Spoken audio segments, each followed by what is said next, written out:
Alright, welcome and what is up, ScarKnight, bringing you a brand new day when we come to this, day 34 of the retro and vintage Eevee hunt, which for right now we're doing the fourth step, or fifth, I'm not even sure anymore.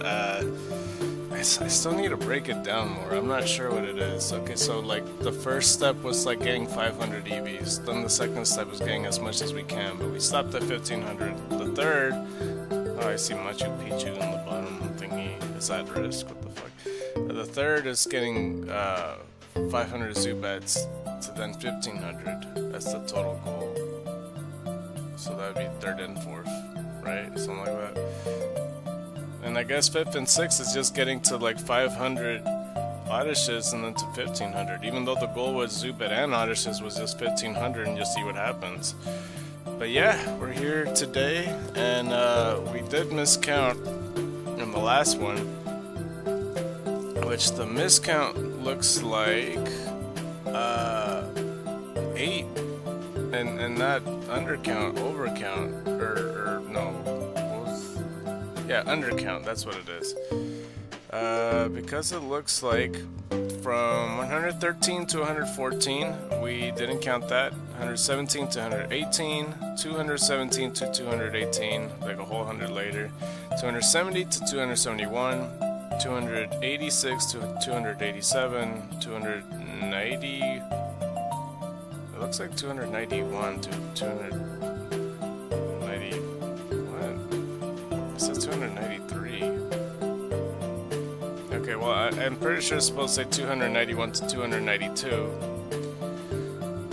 And then 292 to 293, so like literally right after 293 to even 294. So like just 3 back to back there. And I almost messed up on one of them, but I fixed it between 394 and 395. So that's a total of 8. And that's like the most. And just keep in mind, like, this is more than 300 Odysseys, and it's sometimes hard to keep track going back and forth, clicking on it. So yeah, that's plus 8 right there. So let's add 8 to the counter, shall we? So let's go ahead and do it. 1, 2, 3, 4, 5, 6, 7, 8. And there we go. Even if it wasn't, we could just easily just, you know, go back to it or whatnot. But yeah, I mean, the goal for right now is getting to 500, and that should be easy. It should be less than an hour when that happens. But yeah, for the most part, I think we should go get X, huh? Hold on, let's go ahead and do that. But yeah, this has been a breeze. I really should have started with this, but it's okay. And I'm still debating whether I do want to go for the 4,000 or not. Like 4,000 Odysseys and Zubats, just to have like a real test, because since it's at a 1 out of 4,000 or whatever it is, really wouldn't the real test be 1 out of 5,000? I don't know, I don't want to go too crazy about it, because it really would last over like fucking like 4,000, but it would go over 1,000 videos if I do that, and I don't want to do that, you know what I mean? So I'm not really sure how I feel about that. So we'll see what we could do. And we may have a trade later today, because the lady replied. I forgot you could go through this shit right here. The lady replied and it's good to trade. I just, you know, she messaged me during the nighttime when I was about to go to sleep. And I didn't want to reply then and there, just to be like, oh yeah, we could trade right now. Because I'd rather trade on screen.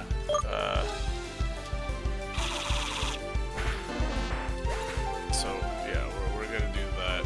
I don't feel like turning on the game like briefly for a moment. I felt stupid doing that. The one time Cosmic Soul just asked me to do that just to, you know, just to fucking look at the top left of the Pokédex. I'm like, bro, I know the answer to that question, but I'll check it anyway just in case. But you know, whatever. But yeah, 410. We're gonna be at 500 by like 12 o'clock. But yeah. So, I tried watching the short where it says Eevee and friends and stuff like that. I don't know if I should talk about that now or later. It just really depends and all that stuff. Eevee and friends. I guess it was. I mean, I liked the short a lot. I don't know. It's a good short, I would say. That's a very memorable short, but I don't think it fits the Mewtwo versus Genesect thing, in my opinion. 411. It's not like Gotta Dance and Meloetta where like they just don't. Well, I mean, they're decent, but they don't fit in my mind in their respective movies either. This one kind of does, only because like this is the introduction to X and Y with Mega Evolutions and with, you know, Sylveon and all that, because they were big parts of like towards the end of Black and White. So, you know, that's like the only exception. The fact that you guys do 2 damage at level 5 on a level 45, it seems like that's stronger than it's supposed to be, don't you think? It should be 1 damage. 112. It was good, foe. But yeah, I don't know how to explain it. It's just like, you know, I remember when Sylveon was introduced and all that, and seeing all that stuff. So I guess in a way, like, no matter what, it would have been fitting regardless. It's just, you know, it's just really how it is. But yeah, anyway, since the last time you left, Fo, that was like in the 200 range, I want to say. But yeah, we got 410 off the thing. And yeah, it's burning so much faster for sure. I mean, that's kind of, you know, the given that since the 50% encounter makes it, so it you know, it does that. And yeah, it's kind of definitive that Oddish is faster than any other Pokemon. Unless there's a place that's like 100% encounter rate that has a Vintage Mon, Oddish is taking the lead so far, at least early game for sure. Like, even if Zubat was available in that boat that has 50%, 413, it would take a lot of time to like fly to, you know, Darkwall Island or Blackwall Island, whatever it's called, and then like surf down and like, you know, just hope that you don't get encounters on the ocean and then just make it to the boat. And then after the boat, it's a different story. Or at least like how I'm doing it, because I'm like egg hatching and stuff like that. 414.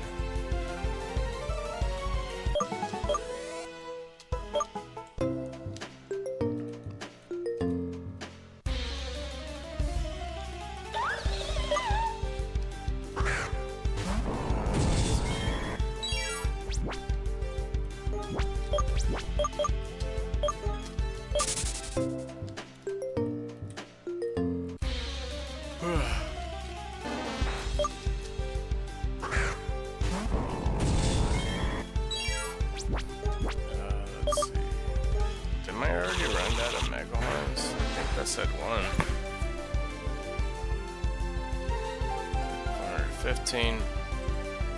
Yeah, I decided to have it on at 11 o'clock today. I was debating whether I need more sleep and stuff. I realized I didn't have a choice anyway. Like, I used my alarm, and as soon as I woke up, like not even 5 minutes later, there's like leaf blowers outside. I think I would have been able to sleep through it because they weren't that close, but still. Oh, I did run out. Fuck.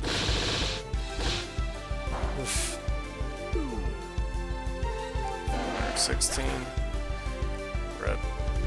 Yeah.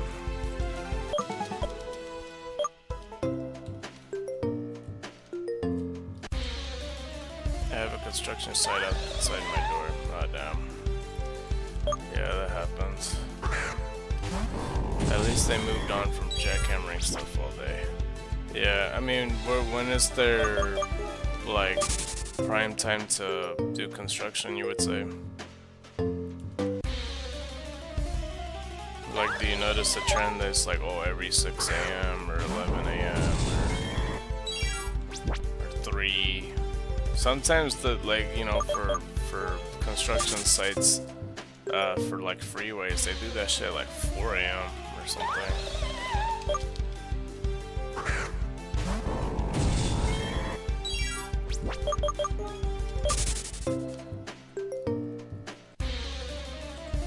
Like 7 a.m. to 5 p.m. Well, it seems like they're more active then. Okay.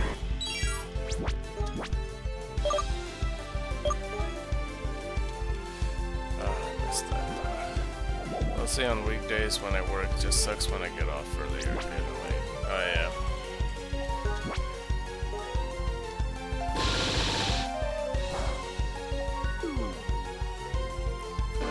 17.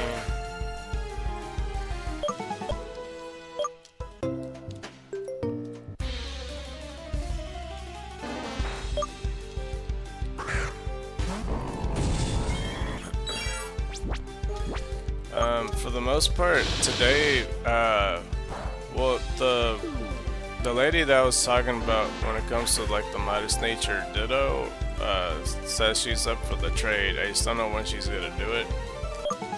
Cause all really I have to do is just check to see when she replies. Cause I told her like the next 6 hours I'm good. Cause every other time I'm gonna be either busy or like, you know, I'm not gonna want to boot up the game just for like less than 5 minutes or something. Because the last time I did that, I felt stupid looking at the Pokédex corner and shit when Cosmic Soul asked me to. That shit made me feel dumb. It's like, oh, could you check the number in the corner just to see if you don't have the Venturesex? I'm like, well, I already told you I don't. And I know I don't have it, but I could check just to appease your confirmation. And I literally checked for like less than a minute, and I'm like, yeah, it's not in the corner. I mean, but I'm pretty sure you're talking about the Venturesex. I felt like that wasted my time just turning on the game just for that. 419. Just in case he was onto something, you know, just taking a look.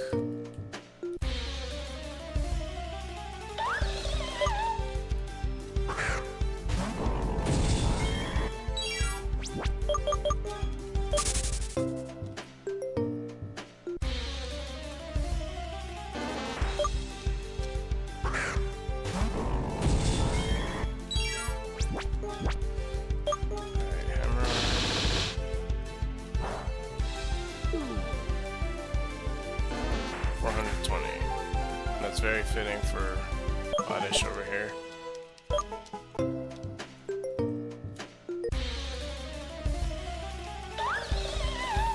me take the time to reply right quick. I'm not sure how I'm gonna check Reddit without looking at it or whatever.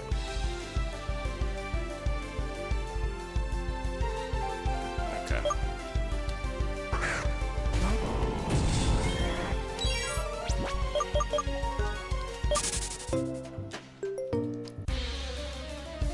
Yeah, today we're easily gonna pass the threshold for Oddish on 500.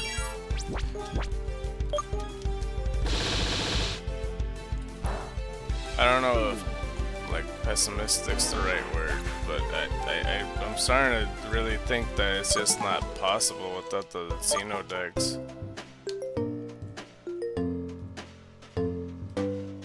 But again, I'm not the right person to do this.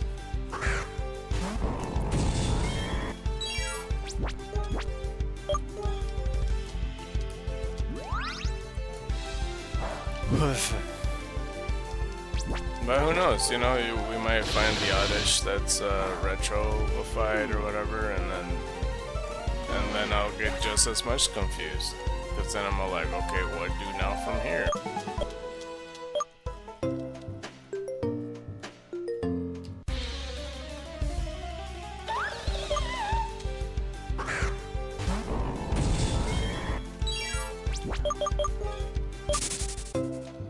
Because I'm still kind of debating back and forth if I really want to burn 4K on Oddish. I have no idea.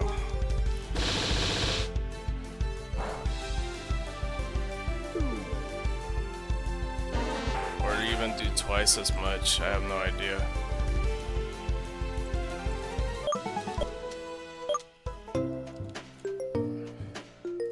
Because, like, you know, I'm doing twice as much to get it from 500 all the way to like 1,000 more to 1,500. That's kind of the logic there. So I don't know if I should go from 4,000 or even 8,000, because that's gonna take me a bit. So I don't know. Because we could just focus on the Oddishes, I guess. I'm a little brain dead today. I volunteered for an event that had me outside walking for 3 hours. Oh, I see, yeah.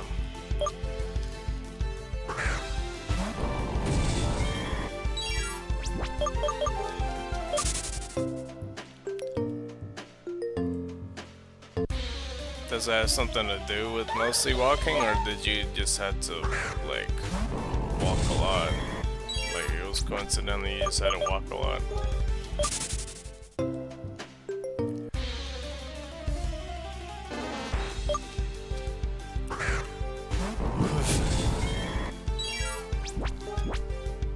Okay, well, we already ran out of these other moves already, should. Okay, 424. But I think that we do have a new record for how many, the most we found in one day. Because even for Eevees, the most we found in one day was like 170 maybe pushing 200, I don't recall. Or maybe it was 300. Because that was like a full 8 hours. For the most Zubats, we didn't go close to 8 hours, but like we hit like 200 Zubats. And then Oddish in like less than 5 hours already hits 300, so that's kind of the thing there. 425. Yeah, it was the type of event where you walk around a track and the number of laps that were done was reported for a charity of sorts. Oh, I see, okay.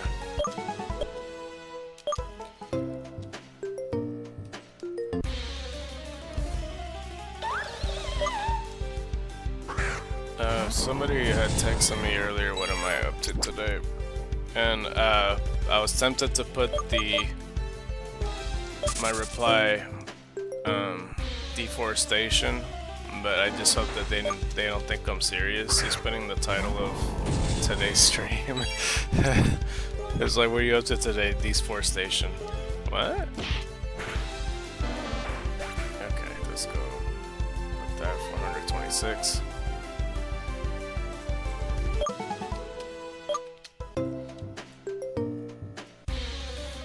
But that's why Leafeon's so perfect for today's thumbnail. I have no idea what I'm gonna call the video tomorrow, or even the day after that. Or I guess I meant Monday, because today's Thursday and everything. Or we're gonna see. Also, just keep me up to date if, like, the day Gamma Emerald comes out or whatever, because, like, you know, I might consider playing it for the next thing if we're finished with this retro Eevee stuff. 427. I'm still, like, debating with all of it, Arson.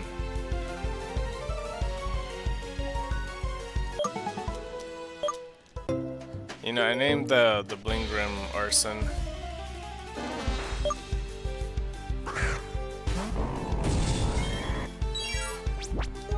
Let's see, Body Slam.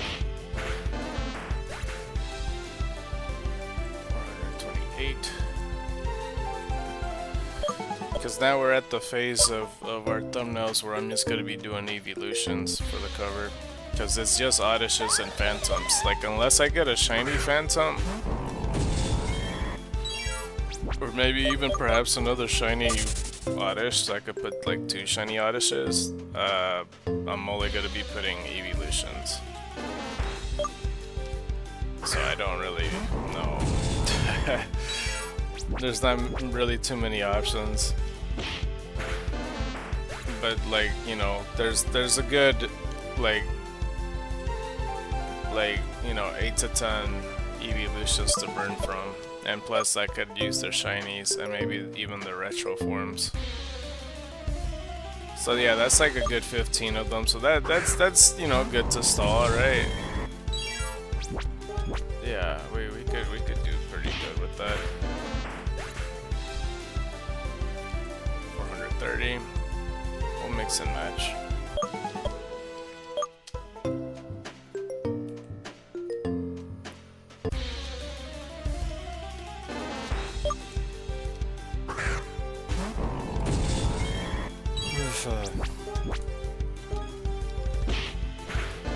And I wish there was something to drink too, but shit. 431.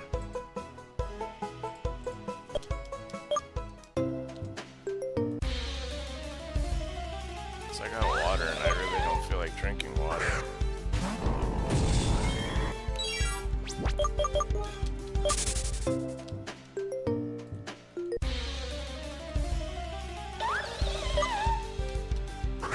I mean, I am getting a strange feeling that we might find something today. I just don't know.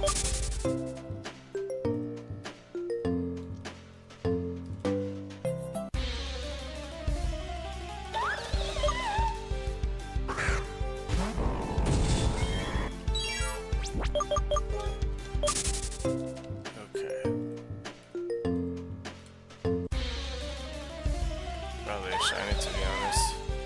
Yeah, I mean, we have a pretty good chance on it. Because honestly, the amount of Odysseus and Phantoms we see, like, even like seeing half of it being 400 for like, or 300 for like 5 hours, it's, you know, you're coming up due for one, yeah. Like that, it's always slowly going up to like 1,000s and stuff.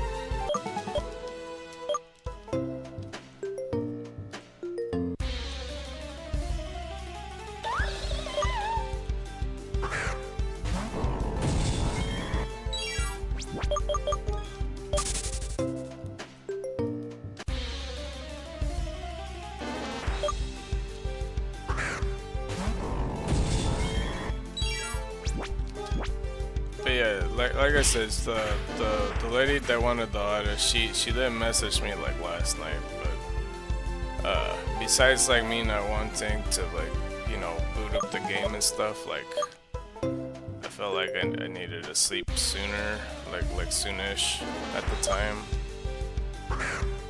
because I've been staying up for hella long, and I'm like, I really need to like sleep earlier or something today.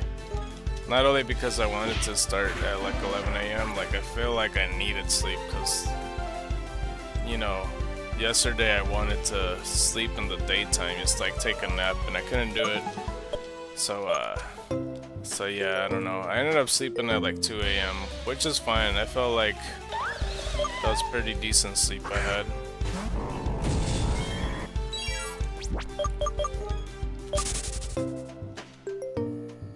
What's going on with my bottom taskbar?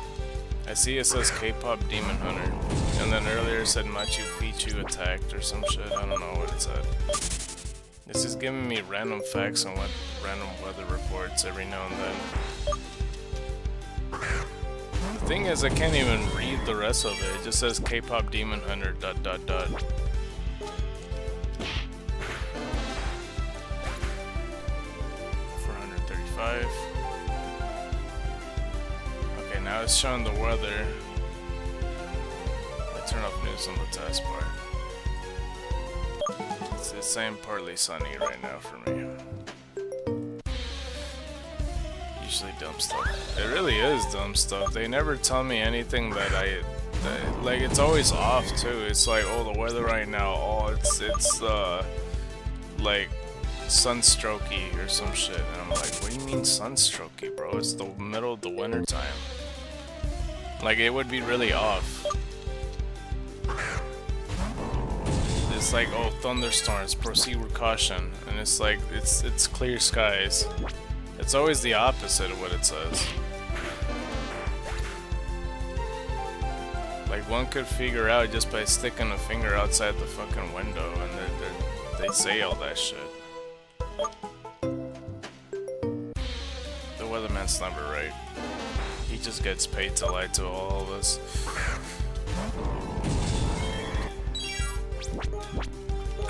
Two more body slams. Okay. 437. And I'm like trying to slowly, like, not only watch like season 2 of Invincible, but I'm also trying to slowly finish the... Wait, do I have... How many do I have? Do I have just one more?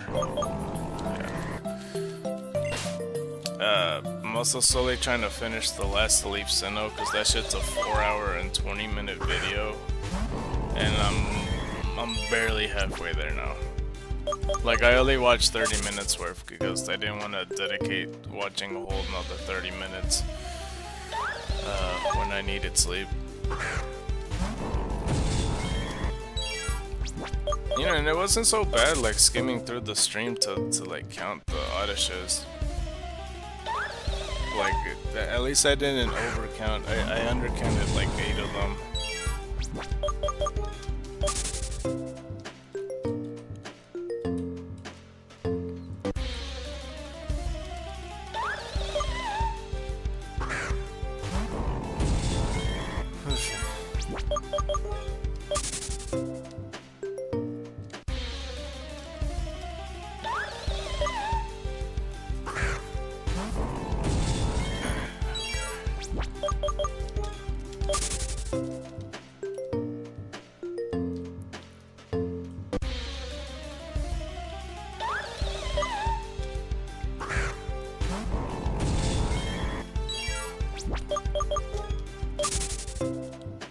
So yeah, I'm also deciding on a few stuff. I'm not sure,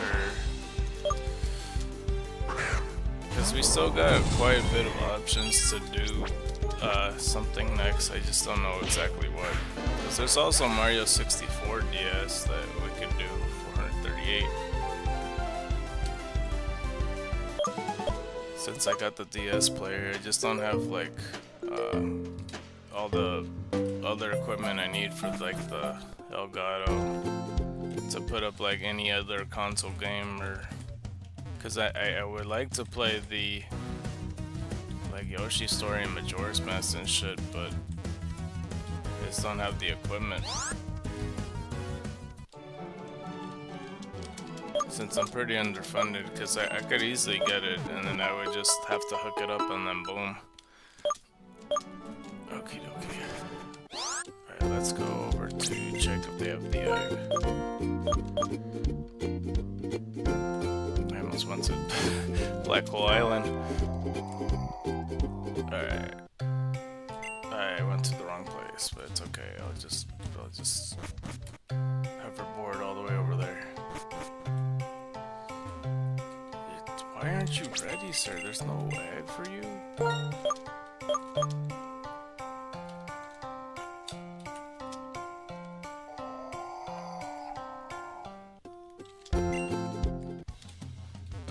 But yeah, in one part of the... Fuck, I ended up going in the house again. In one part of the Sinnoh video, I noticed that, they played like Legends Arceus or whatever, then they made it to pretty much like they made a thing. It's like, oh, in 30 minutes try to catch as much shinies as you can or whatever. And so I guess they were like, as a strategy, going back and forth to like the mass outbreaks and stuff. And I don't know how easy it is to find a shiny in that game, but they like, you know, in total of like almost 12 to 11 people, like 2 of them found shinies, just as a tiny spoiler. And I thought to myself, like, how easy is it to find a shiny in that game? If they were confident in 30 minutes someone was bound to find one. 439. An OG DP? No, this was Legend Arceus.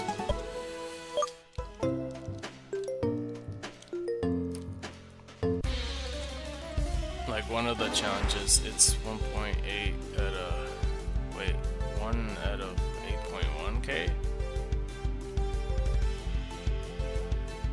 Isn't that more odds? Like that's worse than the 1 out of 4,000. Maybe it's because like the overworld sprites makes it easier just to look or whatever.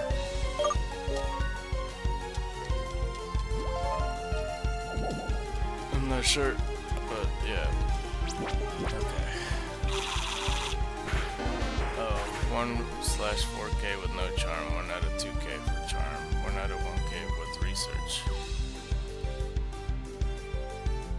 Oh, well, there's some people that were still in the tutorial, and supposedly somebody mentioned that that was like 440 by the way.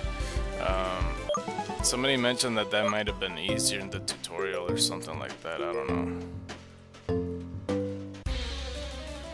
I thought you were talking about DP. I just said the Arceus ones.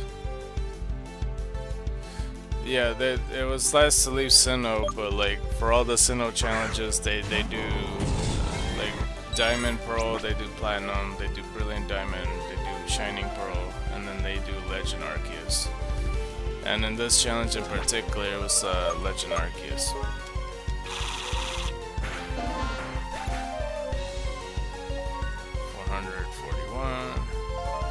You get a lot of spawns in Arceus and it's easy to reset. I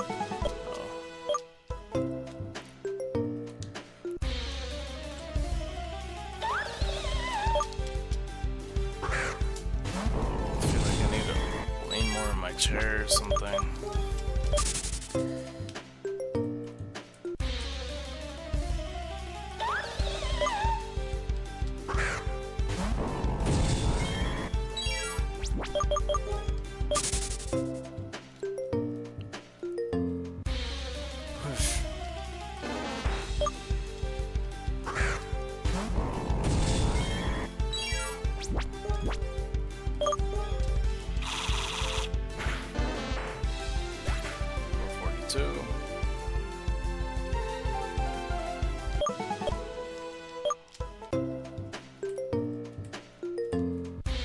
I saw that somebody was streaming last night. It said like 3rd and 4th gen Drayano Hex, and that they were like nuzlocking it or some shit. I think from what it said in the title, because I didn't like pop into the stream because like I said, this was last night, and I knew if I watched I would have stayed up longer than I would have because I really needed to see. I think they said Renegade Platinum and I forget if it was Neo X, and it was some other title too. I wasn't really sure. It had like more to the title in X and Y or something like that. Which I'm pretty sure he put, unless it was Generation 4 and 5, I don't know. He put something like that. It was like a gauntlet that he was doing. And I'm not really sure what that means, like if he was gonna keep on playing Drayano Hex until he, like, he'll try to keep on winning every single generation game, if that's what he meant, or something else. But it was interesting. He had like 4 people watch. I was gonna just click in just to take a peek, but I have no idea what the context is.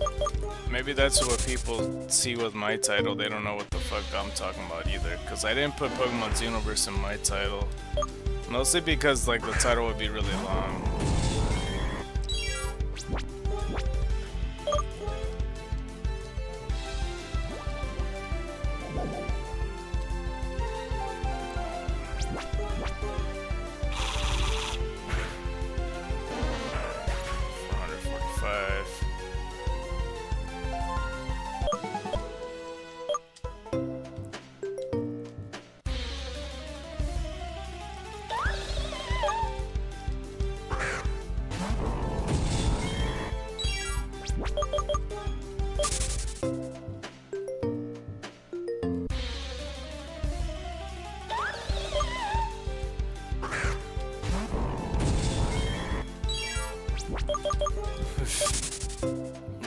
I made it to the part in solo leveling in season 2. Like I watched the first 3 episodes. And so like when he went to the tower and he was required to find 10,000 souls, I could not relate to him even more. Like from like nowadays, just me collecting all these Eevee souls and Zubets and all this shit. It's like I know how he feels. I understand. Except like he just has to collect. I'm searching, if anything. Like I guess I'm also searching for the number, but still. But that's the part where I'm at. Cause he was doing the whole necromancy thing and then like the objective and shit.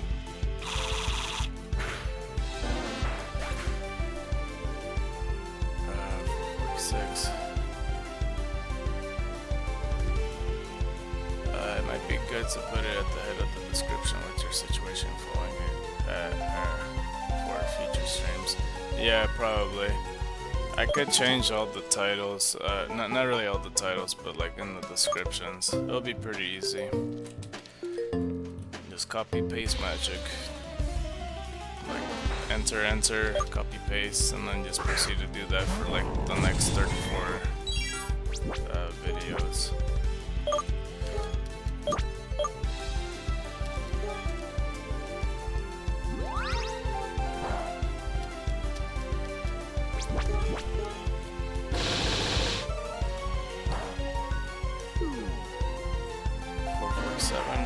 I mean, I put it in the hashtag towards the end. I really don't remember if I put it anywhere else in the description. I feel like I might have briefly talked about it. I don't recall. Because I might have explained the game. Unless I'm thinking about the Reddit page.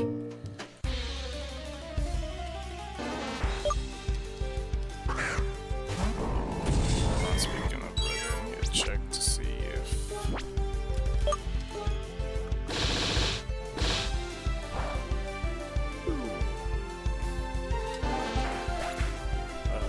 let's see, 448.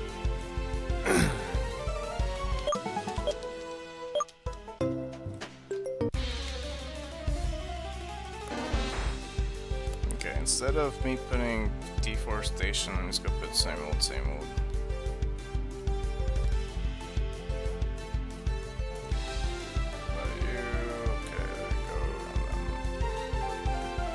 So check Reddit. The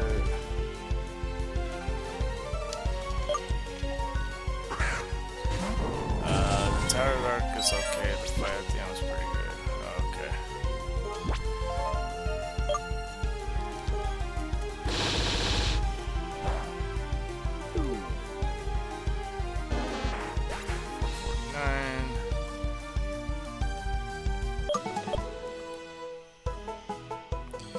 Doesn't appear that I got a message quite yet.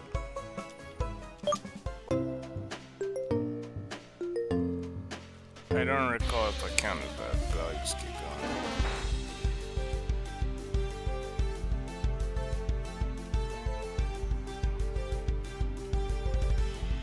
Hold on, I'm trying to see.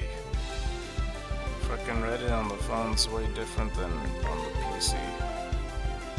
I don't see the personal message. What the fuck? Chat. Yeah, there it is. It's on the side. Okay, yeah, she's not here yet. Okay, just checking.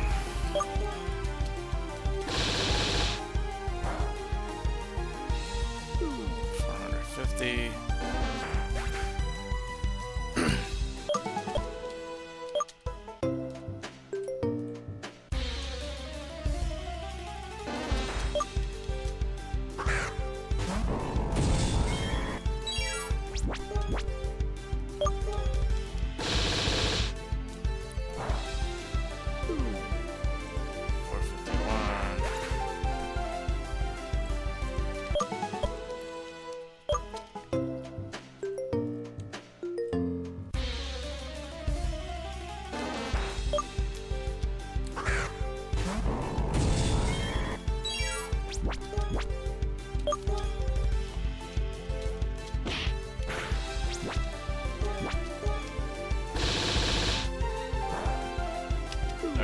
playing anything at the moment, by the way?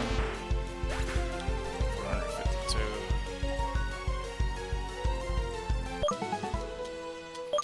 I forget what was it that you were looking into in Xenoverse yesterday that you were...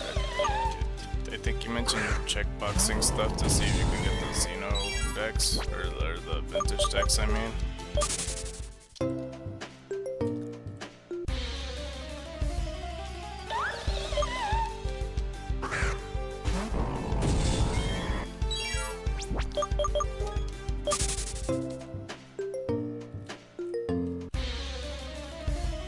Playing some BO4, Borderlands 4. My office mates were badgering me to keep playing. Let's see.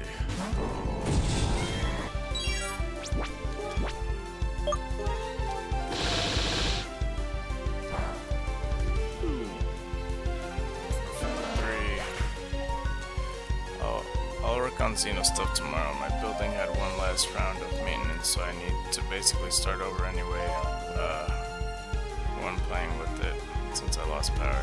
Yeah.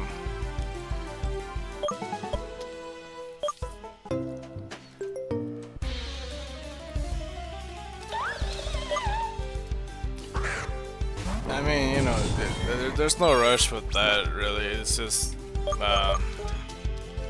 regardless, if anything, I want to see if you could catch up to me at this point in the game, because I know that you stopped like right before the 4th gym.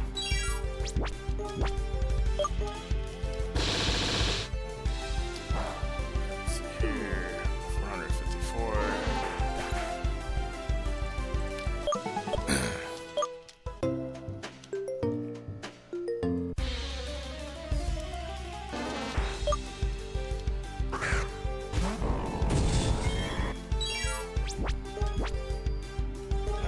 We're on body slams now.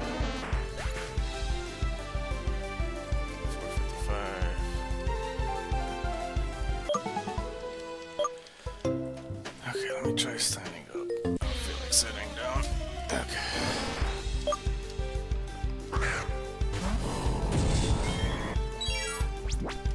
I can't tell if it feels like a lazy day to me or not, or I don't know what it feels like right now. 6. Like, I think because I had woken up or something, because I feel like I need to stretch more or some shit. I don't know what the feeling is. 457. What I need is the fucking coffee, that's what I need. But no, it always evades me.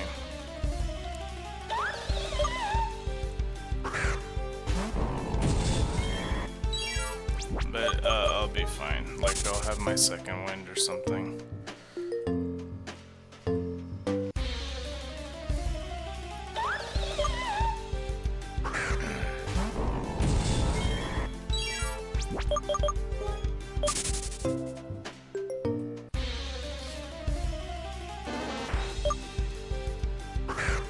Noticed something in the corner of watched. Oh, this shit is... Oh, that's weird. I don't know why I noticed something like that. 458.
you know how long the Borderlands 4 is, for the most part, like on a normal gameplay?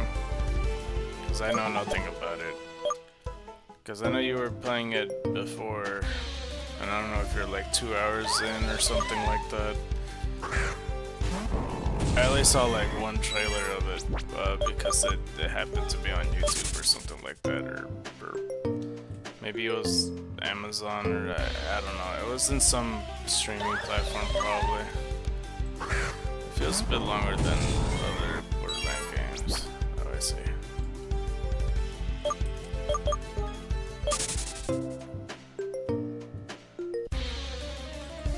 It's been very sidetracked with side quests. I think last time when you were saying that you were just kind of like wandering around and exploring more so. 461.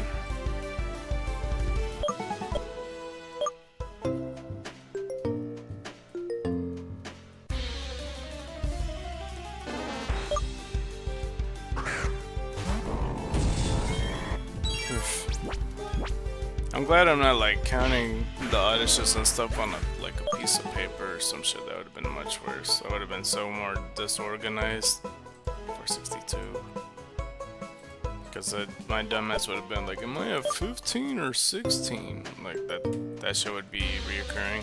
If I already fuck up already with the counter, miscounting these. Let's see here. Body slam. Yeah, I am still mostly in the first of like 5 zones, but it's been relatively rewarding, I think. Okay. 463.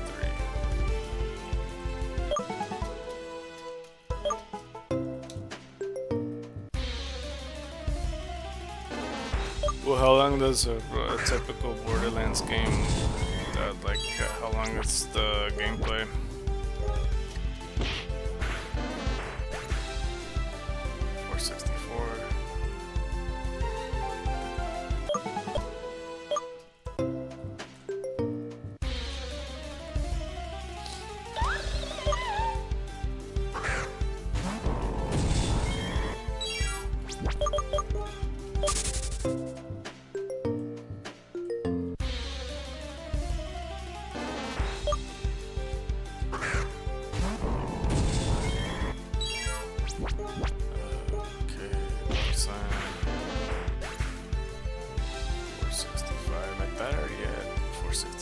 Each game is pretty different, I know, mostly because of the movement. Okay. Is it like 6 hours or 8 hours or something? 12 in mechanics.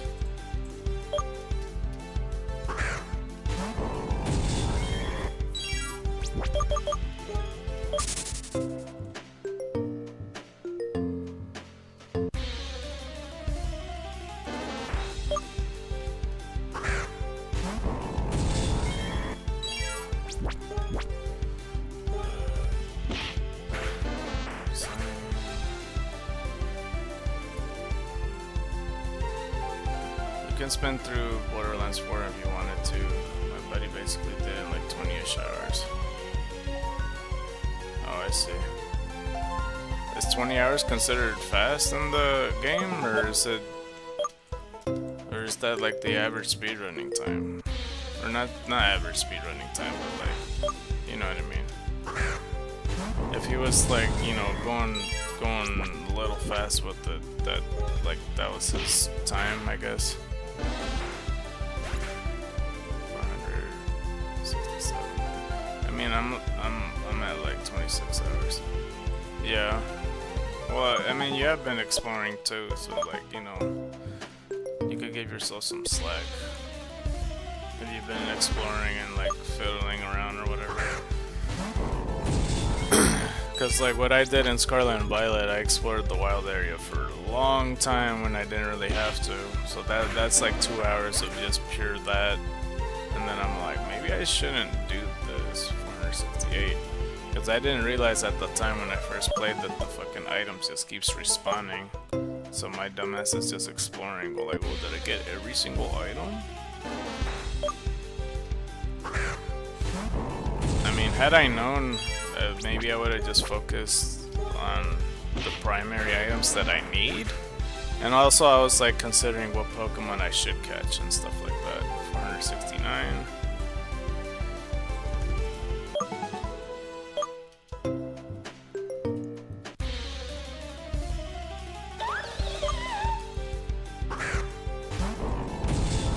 Well, I didn't have a reason to do it the way I have been. This Borderland game made it so it's scaled to your level the entire time. So you could speed through most unpunished unlike the other Borderland games. Okay.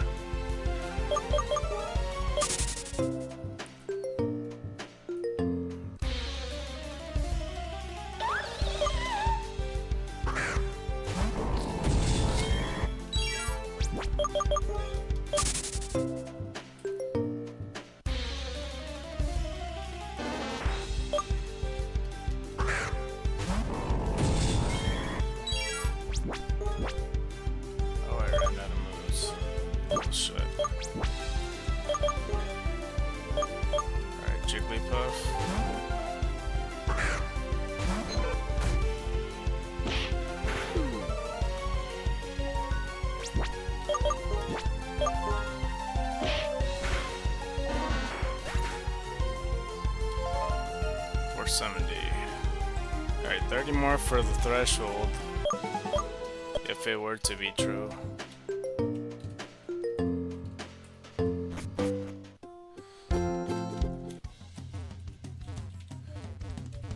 I don't know if like I'm still not sure what's like the best like estimate, or I don't know what the word is or the term. But like what are pretty fair odds to deal with? Like if it's not 1 out of 500 and it turns out to be 1 out of 4,000, like what would be a good number to stop at? Would it be 8,000 because that'd be double over odds, or would it be like 6,000, or should I just stop at 4,000? Like that's what I'm trying to think, and I don't know what the term is. Because I feel like if it's something like 8,000, it would be kind of considered ridiculous, right? So I don't know what would be the fair number if I were to stop at 4,000 if I do go through with it.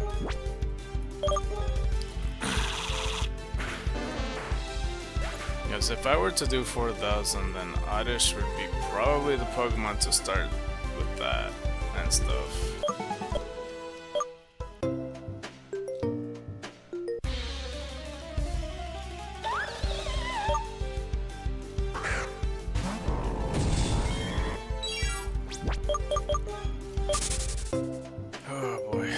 It's pretty crazy. Like a month ago, I would have not considered that it would I'd still be going at it, and with a different Pokemon. That shit never crossed my mind either. Who knew that I'd be like back in the first gym killing Oddishes? Like I wasn't considering catching a retro Oddish, but here I am testing it.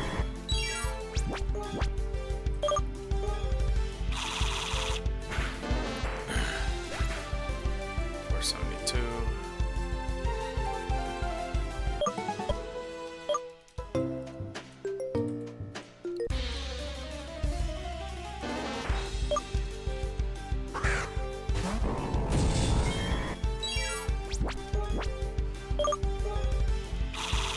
I know that some people say that it's possible to 473 by the way. It's possible to have Xenoverse on the phone. Like if I were to manage having it on the phone, I know that like I guess like there's limitations on the phone that you can't like trade online or some shit like that, but like I don't know, if I were to play Xenoverse on my phone and off my off time 474, well, I mean that doesn't really solve my problem either way. I saw pictures of people doing it, but it's kind of buggy. Yeah.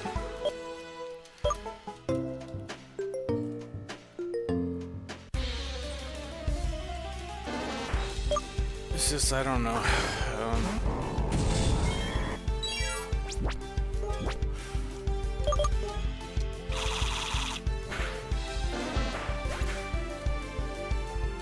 Let's see here.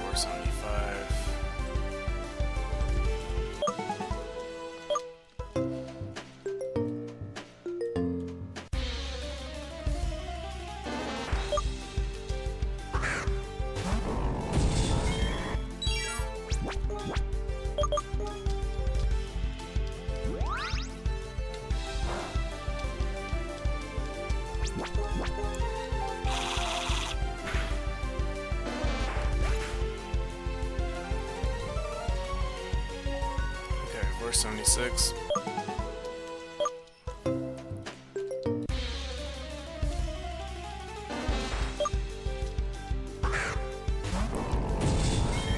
Yeah, I guess technically then, besides Oddish, and Zubat being the second, like Grimers would be the other Pokemon though then, right? Over Gyarados? Because Gyarados I was thinking would be ahead, or like Magikarp or whatever. I guess technically Magikarp would be technically easier to grind up to it, but like Grimer, he's the other 50% of the other side, along with the Zubats.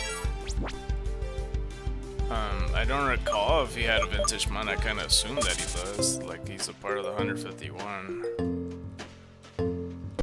If he doesn't, that'd be kind of weird.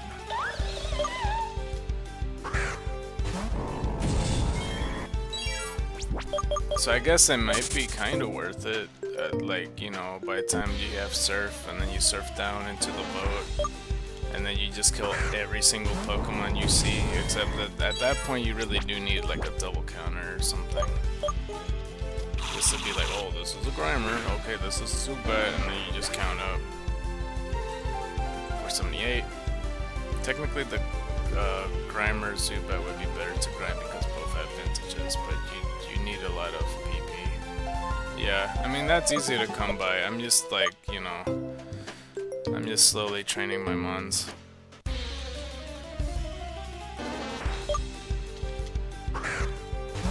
And it would be a pain in the ass, so yeah, I really do need a Pokemon that has a pretty good move pool where I could just one-shot all the Pokemon and, you know, not have to go all the way back or whatever. I had Lepa Berries, I don't remember where I get them from, because I, like, not last stream, but the stream before that, I tried to look through the merchants to see who sells the Lepa Berries, and for the life of me, I don't remember. I searched through like 3 or 4 of them. An arm. I use a physical tally counter for my hunts, but I guess you need to show yours. Yeah, I mean, it also helps me out. I don't have a physical counter. I mean, like, unless I use my phone, I guess I could. But at the same time, I multitask a lot of things with my phone. Well, speaking of, I need to actually get credits on my phone, on my Marvel Snap before I forget. Actually, now that I think about it, I might have missed out on the credits on the 4 AM one. Oh well. It's all good. Oh, Deadpool Diner's back. What the fuck? Oh shit, that's not good actually, because Deadpool Diner, that's...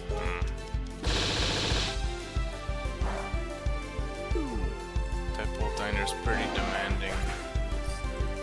It requires you to keep playing the fucking game. Okay, well I'll do that when that gets the chance.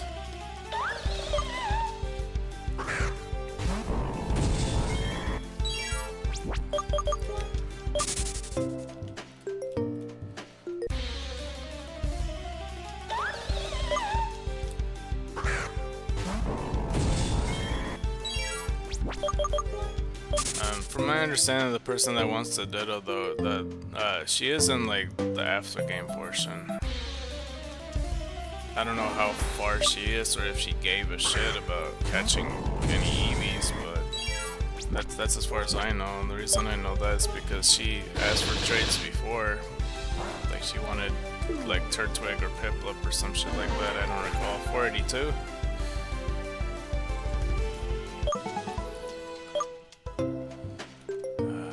Day 2 is just 65 boosters. Okay, we'll take them, I guess.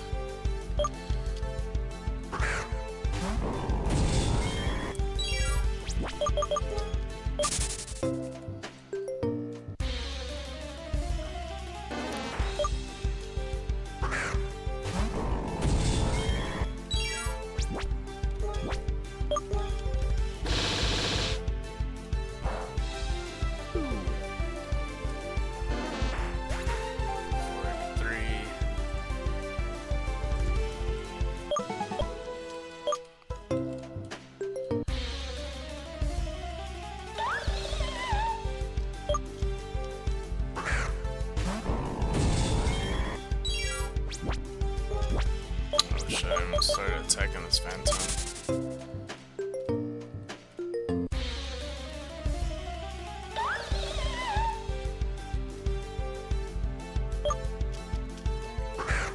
Oh, I see Deadpool liners here. They kind of rebranded the look. There's a thing called the Nacho Shop.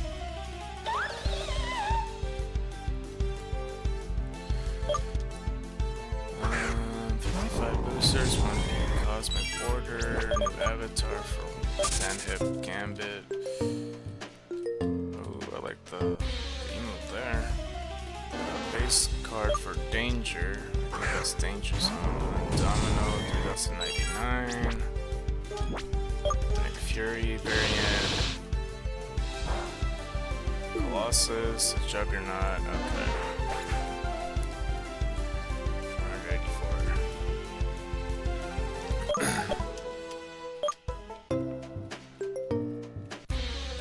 Red Fire border. Gold Chain border, 1 red mat. Premium Mystery border. Premium Mystery card. Regular Mystic card. 1500 credits, 500, 150, okay. Danger Avatar, Deadpool Avatar, Domino Avatar. Colossus, Juggernaut, Lucky's my immune power. Nobody calls me Bub, let's freaking go. Okay, I mean these aren't bad prices, but I don't know. Sometimes this shit's unfair.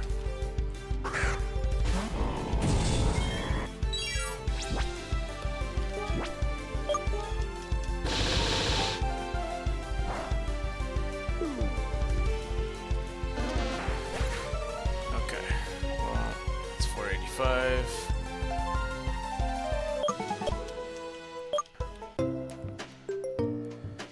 Oops, I didn't mean to click back on there.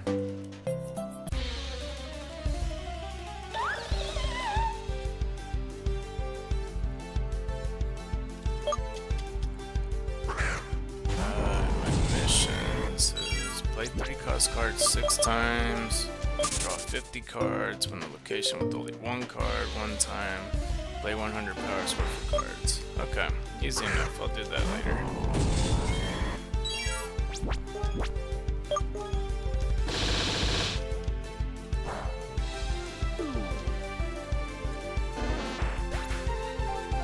$486. 14 away from 500. I'll just pretend like this is still true.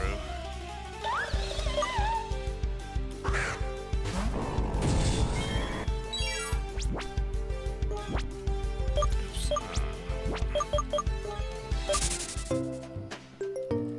Oh, I guess the person accepted this trade after all. KY Mewtwo Master. Because the KY Mewtwo Master, he doesn't put shit in his wish list, so I don't know what the fuck he wants. So I just gave him an Abomasnow. So hopefully he didn't have one, because I just kind of chose a card that I had a lot of. And he traded me for a Mamoswine that I needed. Okay. I still think the TCG pockets should show cards that they don't have, but I know why they don't.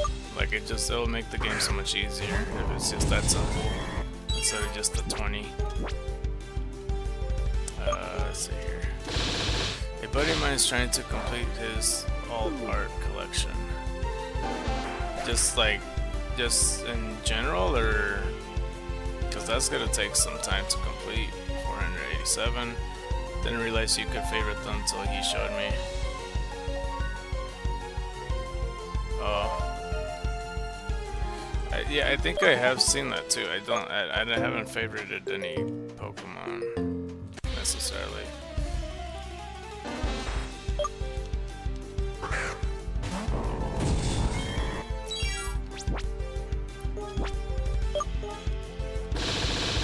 Oh shit, I wasn't on TCG Pocket last night.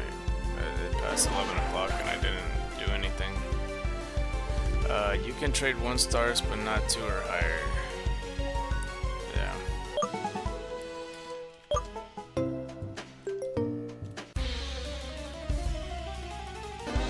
I thought the cards that you can't trade was Crown Stars, Immersives, Shiny Mons, and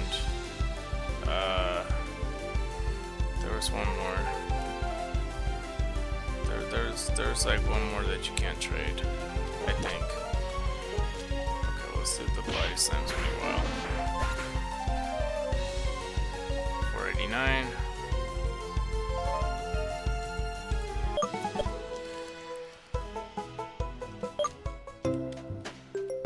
I don't recall if you could trade the gold lining ones that have the rainbow borders.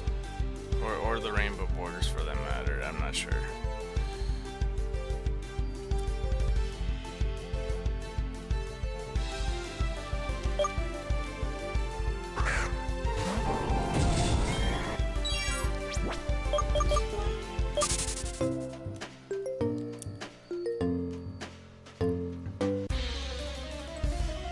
Stars of the basic gold arts, they don't have the rainbow patterns.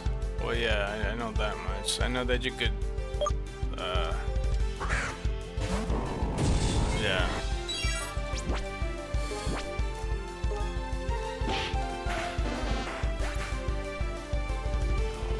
What's that? I don't recall if I already counted this one, but here, 490. 10 more.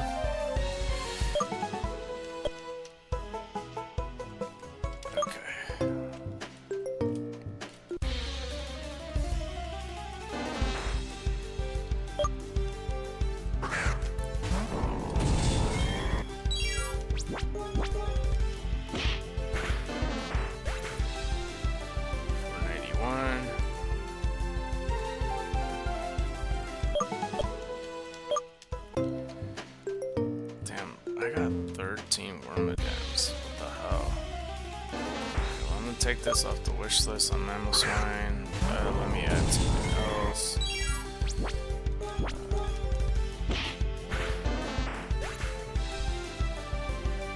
492.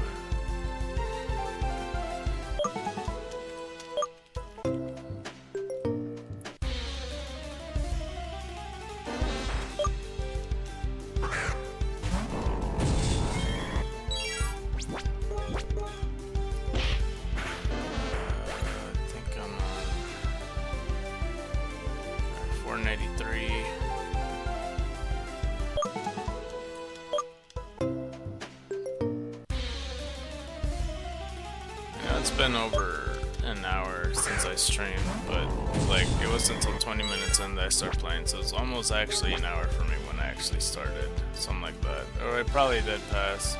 It's a little over an hour. Okay, let's see here. 494.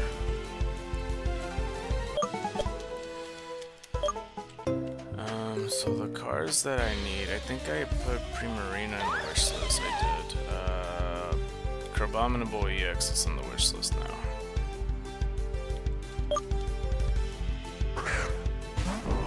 Just make sure, because sometimes some stuff on the wish list slipped through the cracks, and I just end up missing one that I didn't take off.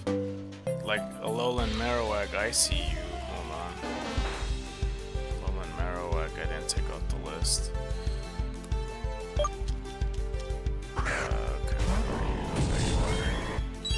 Off the list. Let's go back to that.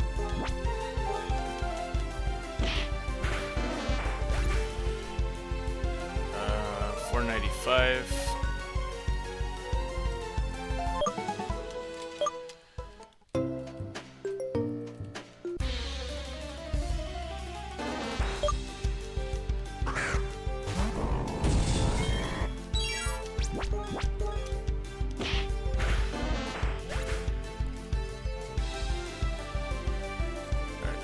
Six.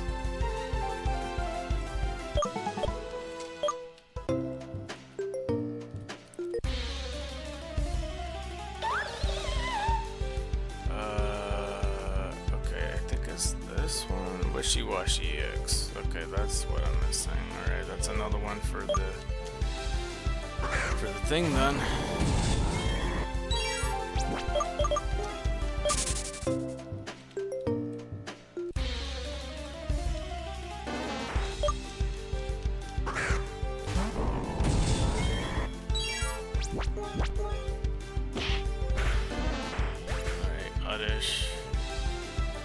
27.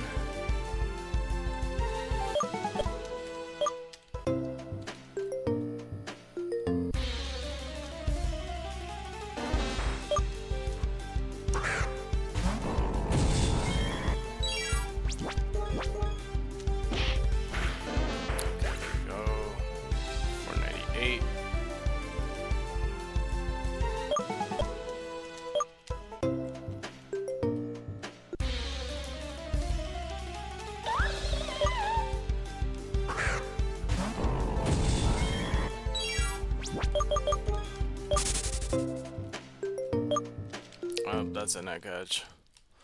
Alright, could this be the shiny Eevee?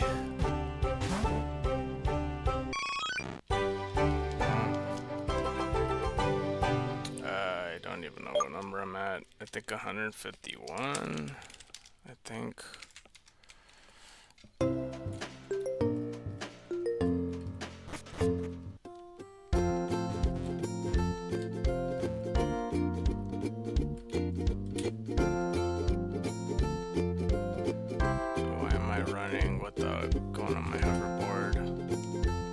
Still running. Oh my god. I didn't even have to go here. What am I doing, dude? Shit, I had to go fly over to it and... Oh my gosh. That's how you could tell. See, I'm brain dead. Fucking hold on, let me just get the egg now, actually. I didn't even need to go to the Pokemon Center. I got like a few body slams left.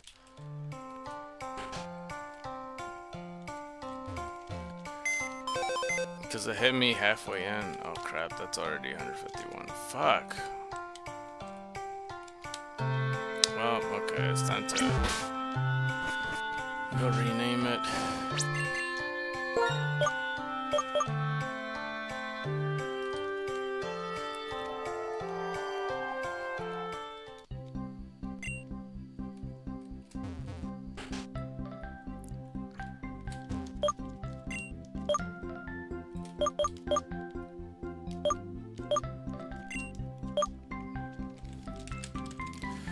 Okay, 52.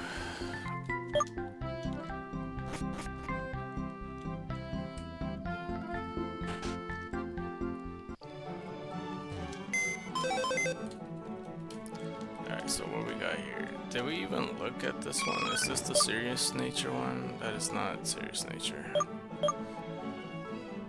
I might have looked at it before. Okay, what about you then? Alright, so 152, defense is down, special attack up, adaptability ability, mild nature, somewhat stubborn. Okay.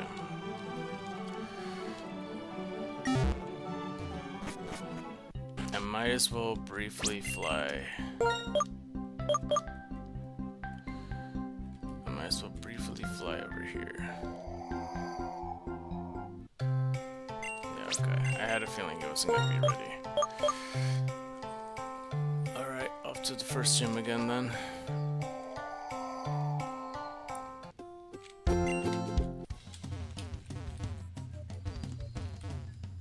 Oh my god, I hate going into this house by accident.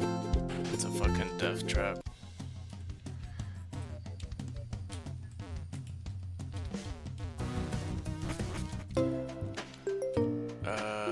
Okay.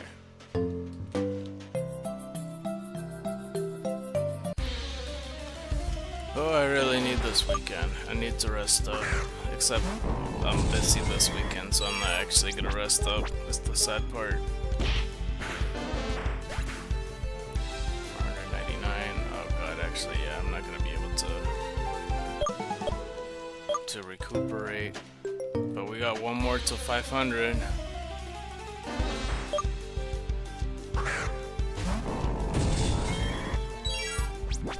And let's see here. We're at 500. Yeah, because Saturday I have to be up in the morning, and Sunday I also have to be up in the morning. Wait, did I raise it up? Yeah, 500 officially. Alright, so let's just presume that this is true. if it's be true that we are able to get a Retromon, we have reduced our odds from 1 out of 4,000 to 1 out of 500. I don't know. Okay, well, through your opinion, do you think that it's true or not true? Like, do you believe that you can't get a Retromon or no? Just so far from what you think is based on like me getting Zubats and stuff. I still feel like other people needs to test it out and not me, because I'm very unlucky. And it's very possible that I just have ass luck. Because it's starting to look like you need the fucking vintage decks. But we'll give it a shot, 1,000 more encounters. And then we'll see from there if I want to do 4K.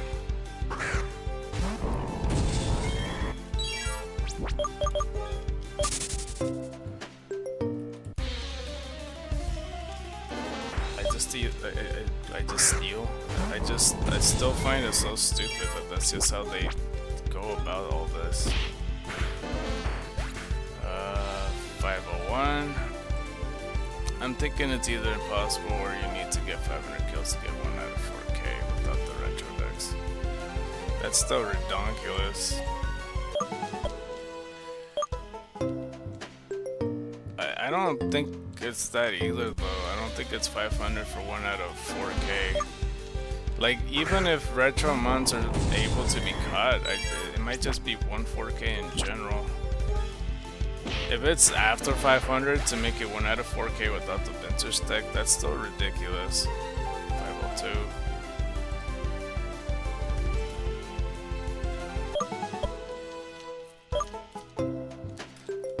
Because, you know, just to kill 500 things just to get normal odds is ridiculous to me.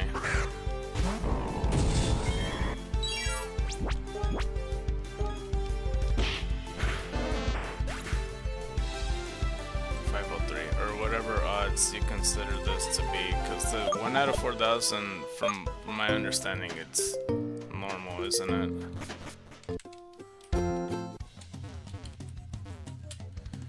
Okay, let's see here. Just whatever the feeling I get by the time we hit 1,500, we'll see. But knowing myself, I'm more likely crazy enough to do it.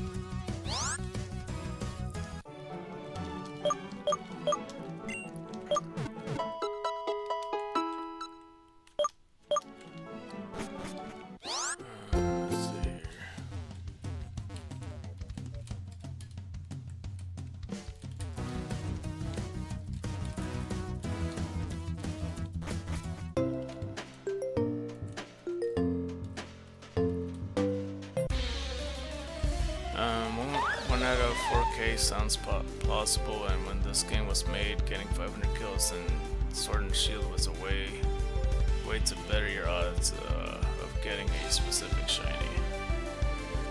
Which is why I think Xenoverse has it like that. I'm trying to think.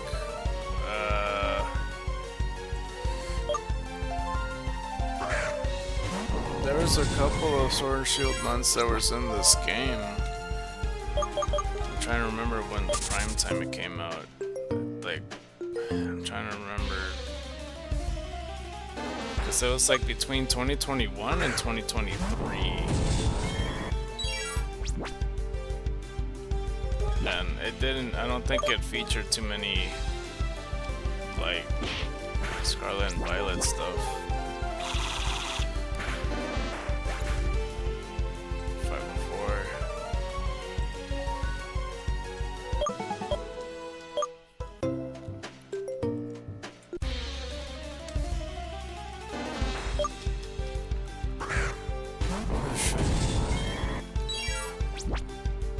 Yeah, it's hard for me to like, I can't think of Sword and Shield mods that they might have in this game. 505.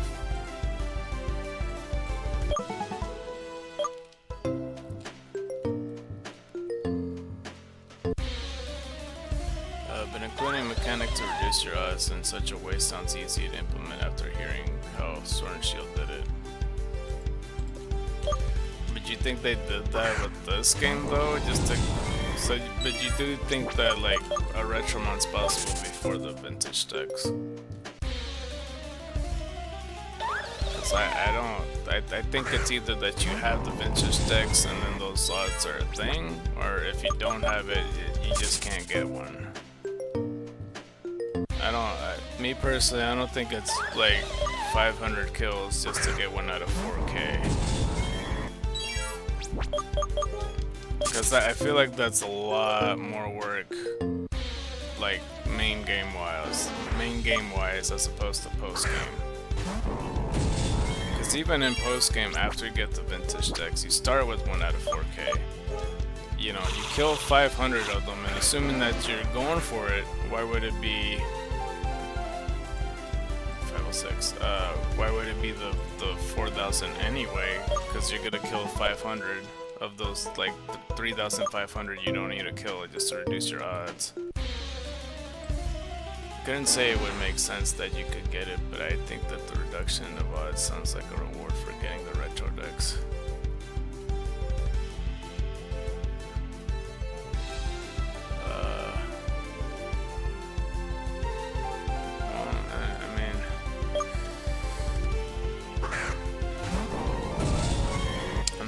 I'm not so sure.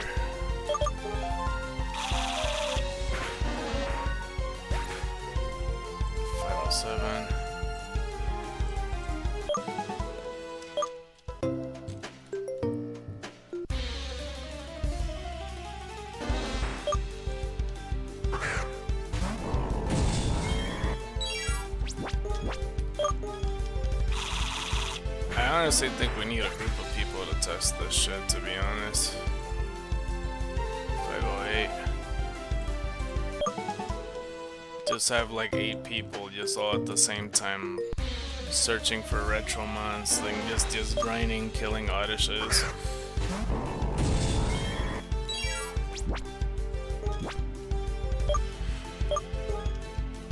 Just all in a test lab, testing this out. Whoever's the other 7 people willing to do it, 509.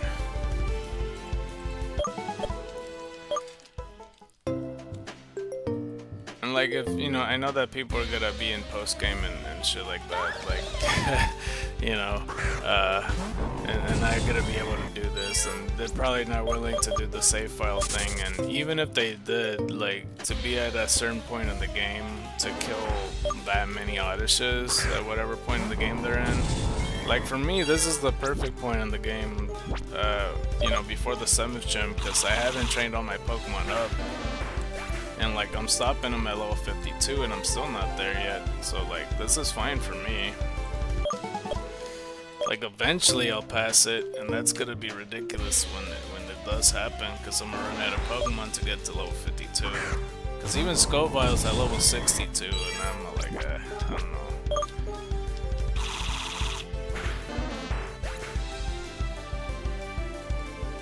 $511. I would have liked to prove Cosmic Soul wrong, to be honest, and just get the Retromon.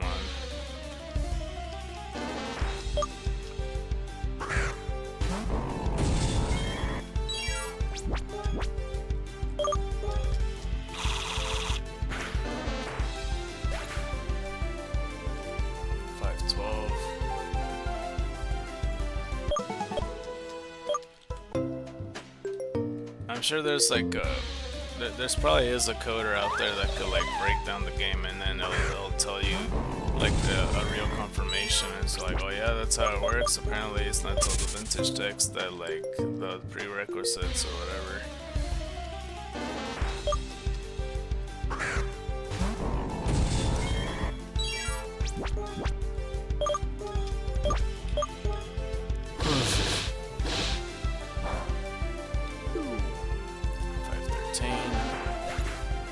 I wonder if there's any like known glitches with this game.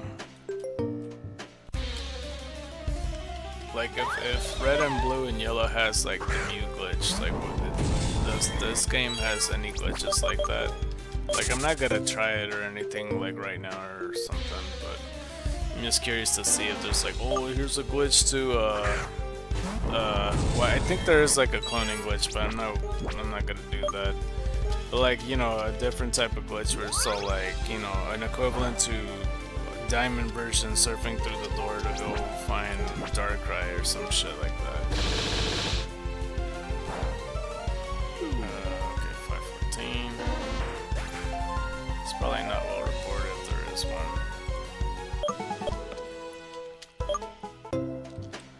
It probably isn't. All of this game's information is super obscure and like just I don't know.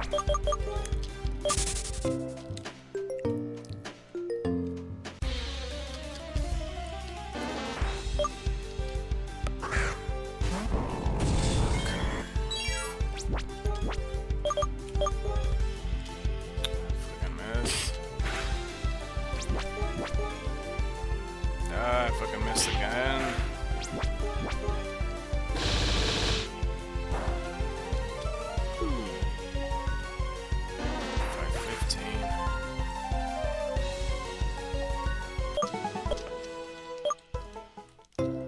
See, they could do this in this last to leave Sinnoh fucking challenge. First one to get a retro oddish. And they're like, what the hell does that have to do with Sinnoh? And then you just trick the people in doing it. Just go like kill as much as the Pokemon as you can. 516.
I mean, I told the person I was gonna be on for like to the next 6 hours, basically. I guess that's not. I mean, that's technically true because I started at 11 and I'm gonna end it at like 5:45, possibly at least. And I know I replied like 12 hours later, but I have no idea. 5:19. Hopefully she doesn't have school or anything. I don't know if she goes to school or not. I have no idea how old she is. Like I said though, yesterday I was under the impression, or 2 days ago I should say, I was under the impression that when I read it, I thought it said Eevee, and I'm like, oh, I have Eevee. I definitely have a modest Eevee somewhere. And my dumbass just overlooked that fact, I guess, because I was tired. And yeah, that's kind of how I just end up committing myself. I mean, I got lucky enough to, like, the first Ditto I caught was modest, so it worked out either way. 15 body slams. 520. When I don't know, I just remember, like, you know, even doing the Battle Frontier, like, the Battle Frontier is super fun, but when I did the Battle Pyramid, holy fuck. Like, I was always trying to look out for, like, the blue square to teleport me away To the point where, like, in real life, I'd be seeing blue squares and when they're not there. That's how paranoid I was to it, because I was trying to beat that challenge, 521. And it was so horseshit. And I was just doing like a regular playthrough. I wasn't even like, you know, I wasn't like nuzlocking or anything like that, so I kept losing the challenge. Because even when I get there, his Pokemon are already super strong as it is, being legendaries and shit. But it's horseshit either way. 522.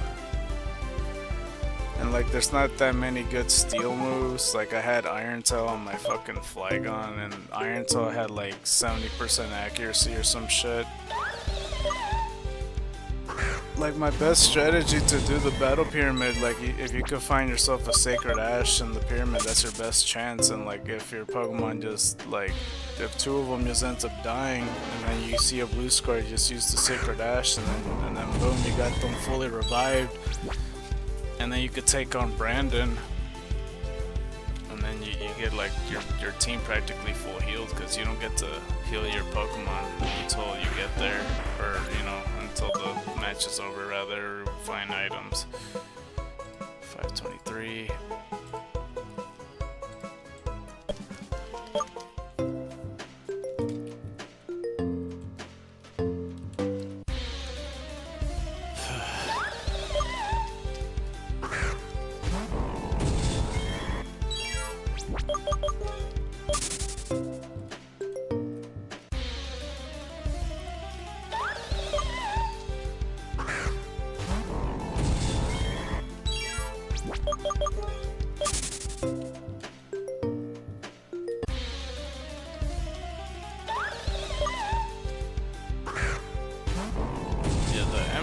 Frontier, the Battle Frontier was very fun to me. I don't know, I enjoyed a lot of the competitions.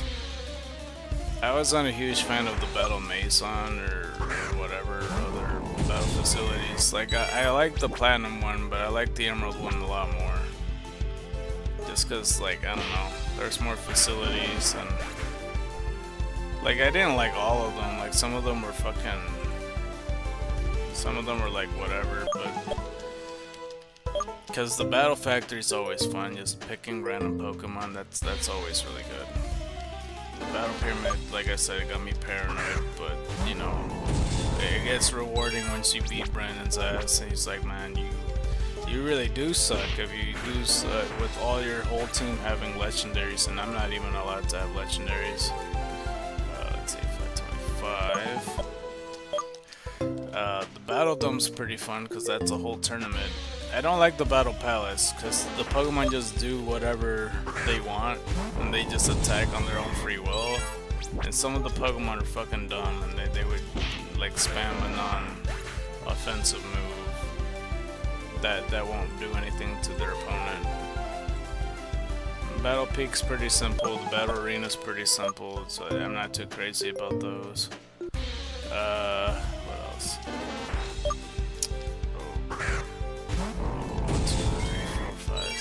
Oh, the Battle Tower. I hate the Battle Tower, actually. There's so many. Up until, like, you get the required amount to face, like, Amber, whoever the fuck her name is. I forgot her name. The girl with the purple hair. You have to do, like, 70 battles straight in a win streak, or, like, 140 or some shit. Like, 7... No, probably more than that. It was, like... I don't remember. I think it was 90 battles actually, because it's like 7 battles per set or something like that. So it'd be like 49 if you do 7 of them. You have to double that. So yeah, it's closer to. Man, that's way too many. I never finished the Battle Tower. How horseshit it is. 528.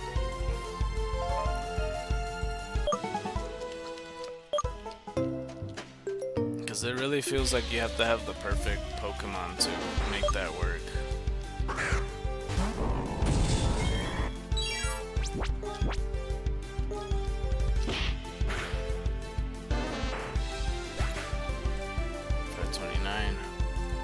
When I did do the Battle Factory though, like I had to resort to like doing level 50, and I won that challenge with Lunatone, Snivy, and Jumpluff, and I feel like I owe them. I never gotten the golds yet though. I was trying to focus on silver ranks. But it took me a minute. I mean, one of these days I'll get back to the Battle Frontier because I would like to finish those challenges and such.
Two more body slams and then we're good.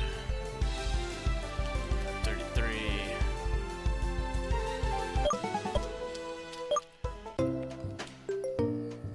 For the Platinum Battle Frontier, I don't remember that too well because there's like 5 of them. I know that there's basically one that has random Pokemon and then another one that's just a battle tower. 534.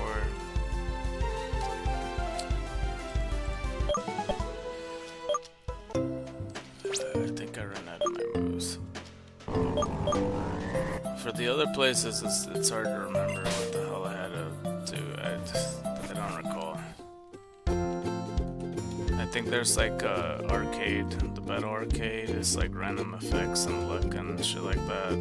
I think the battle castle with like Thornton and Kalen or whatever that dude's name is. Or, unless Thornton's to somebody else, I don't recall. But the other 3 weren't that fun. Or 4 or whatever. Well, yeah, the Battle Arcade and the Battle Factory's always been like the best one. Actually, let me fly over to see if I have an egg. How's it hanging at Borderlands 4? Okay, let's get ourselves another egg.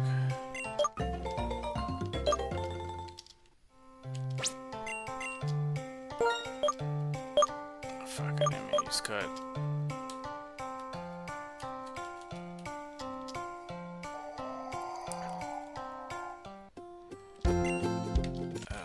Let's see, do I have 4 eggs? I do.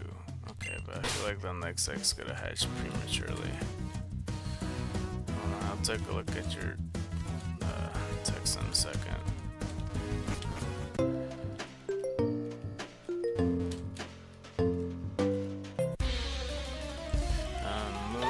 To a new area, but I may have to leave in a bit to swing by work. Some stuff is apparently breaking a little. Oh, I thought you were gonna say that you're gonna go to sleep or something. You got work coming up?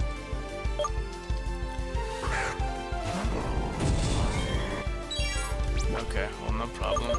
Just let me know when just let me know when you're about to head out.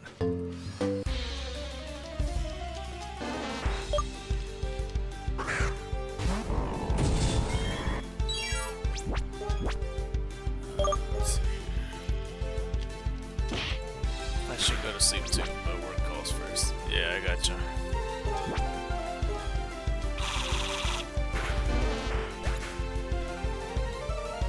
$535.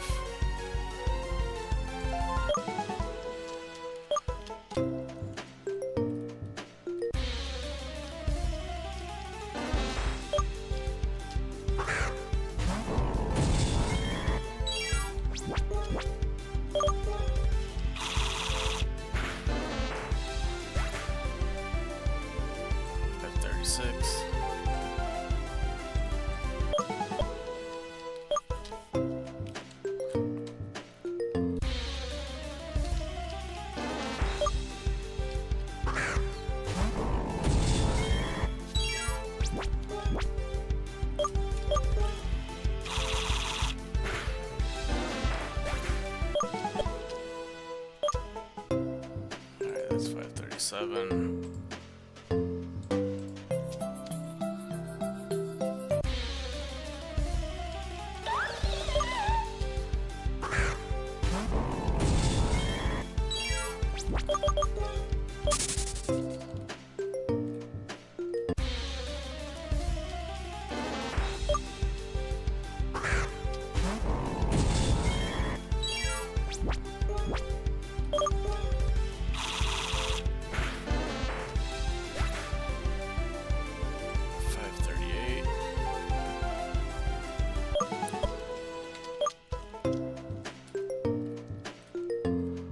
Hopefully I said the numbers right on the ones that I miscounted, I'm not sure. Sometimes it's hard to read my own handwriting, just side.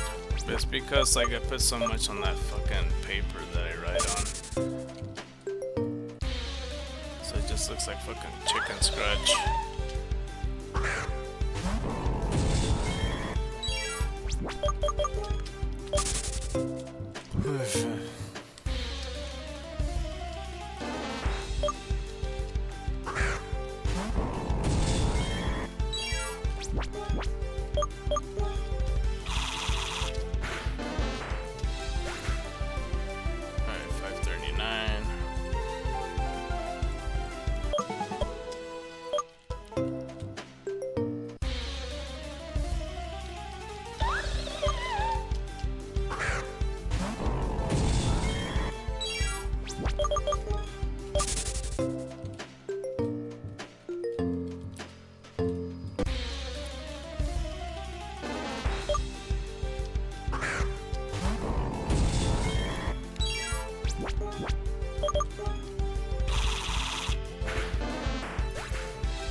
Stand back up because holy fuck. I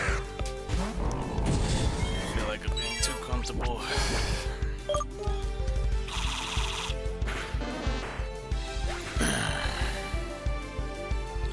542.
Don't miss.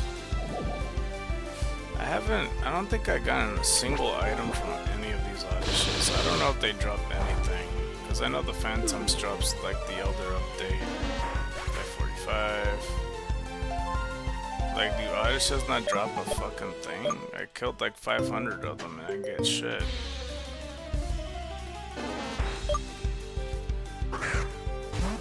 Unless I just didn't notice.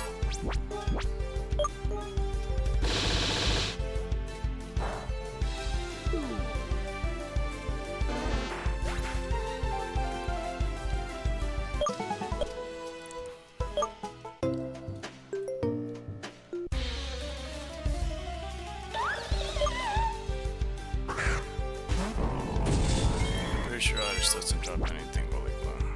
Yeah. Well, I know Gloom does. Gloom drops like the Leaf Stones and Sunstones and stuff.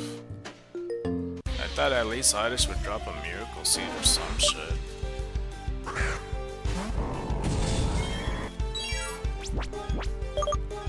fuck. 547.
But yeah, besides catching the modest Ditto, I don't know if I mentioned it to you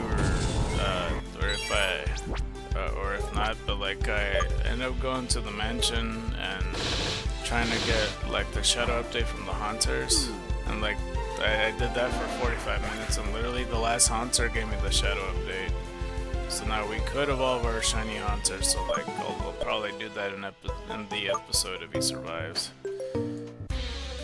Part of me still wants to kind of train a little bit on there.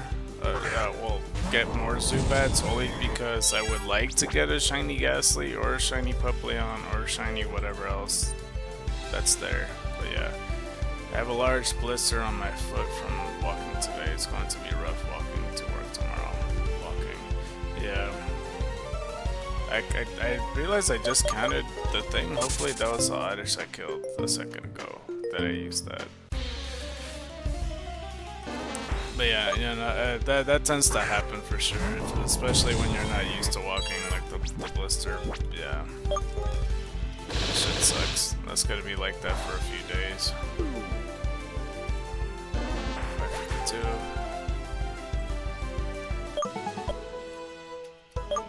Like, where on that on your foot is it? Like, is it closer to your toes? Is it like, you know, your heel, your actually it's called. I think I went for 10 miles. Yeah, that's quite a ways.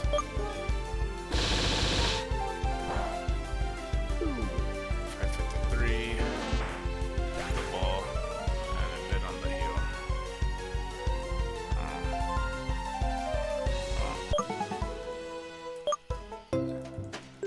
I actually never know what to do about blisters on feet. I'm sure there's a fucking cream for it, but I just wait till it wears off. Heel. Yeah.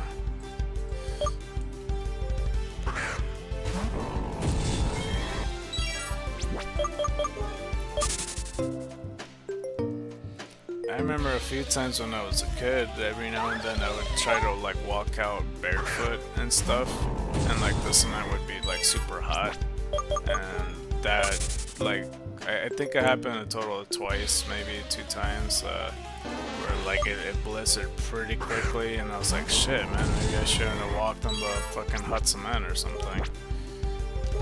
That shit sucked. 554. But there's been other times I walk on the cement and it was just fine. Like even recently when I'm like trying to throw something out into the dumpster and shit, like I have to walk across it's always cement, you know, and I'm walking across and shit. And I'm like trying to be careful not to step on rocks and shit like that, but yeah.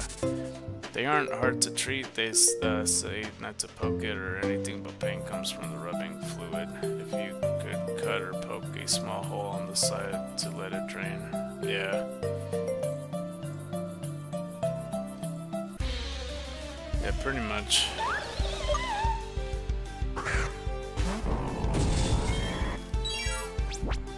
I mean, it's honestly better to drain the fluid, to be honest. It's just like, that's really, I don't know, I feel like it's more painful to, like, if you don't drain it yourself, you're gonna end up, like, hurting your own foot just by, like, stepping on it too hard, and then it does it, that's more painful than just doing it yourself. Then antibiotic cream, ointment, and let it rip on its own. Oh, yeah.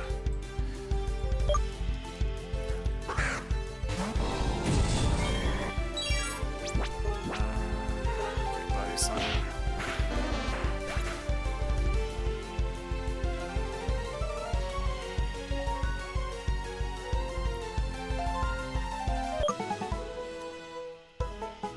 $5.55.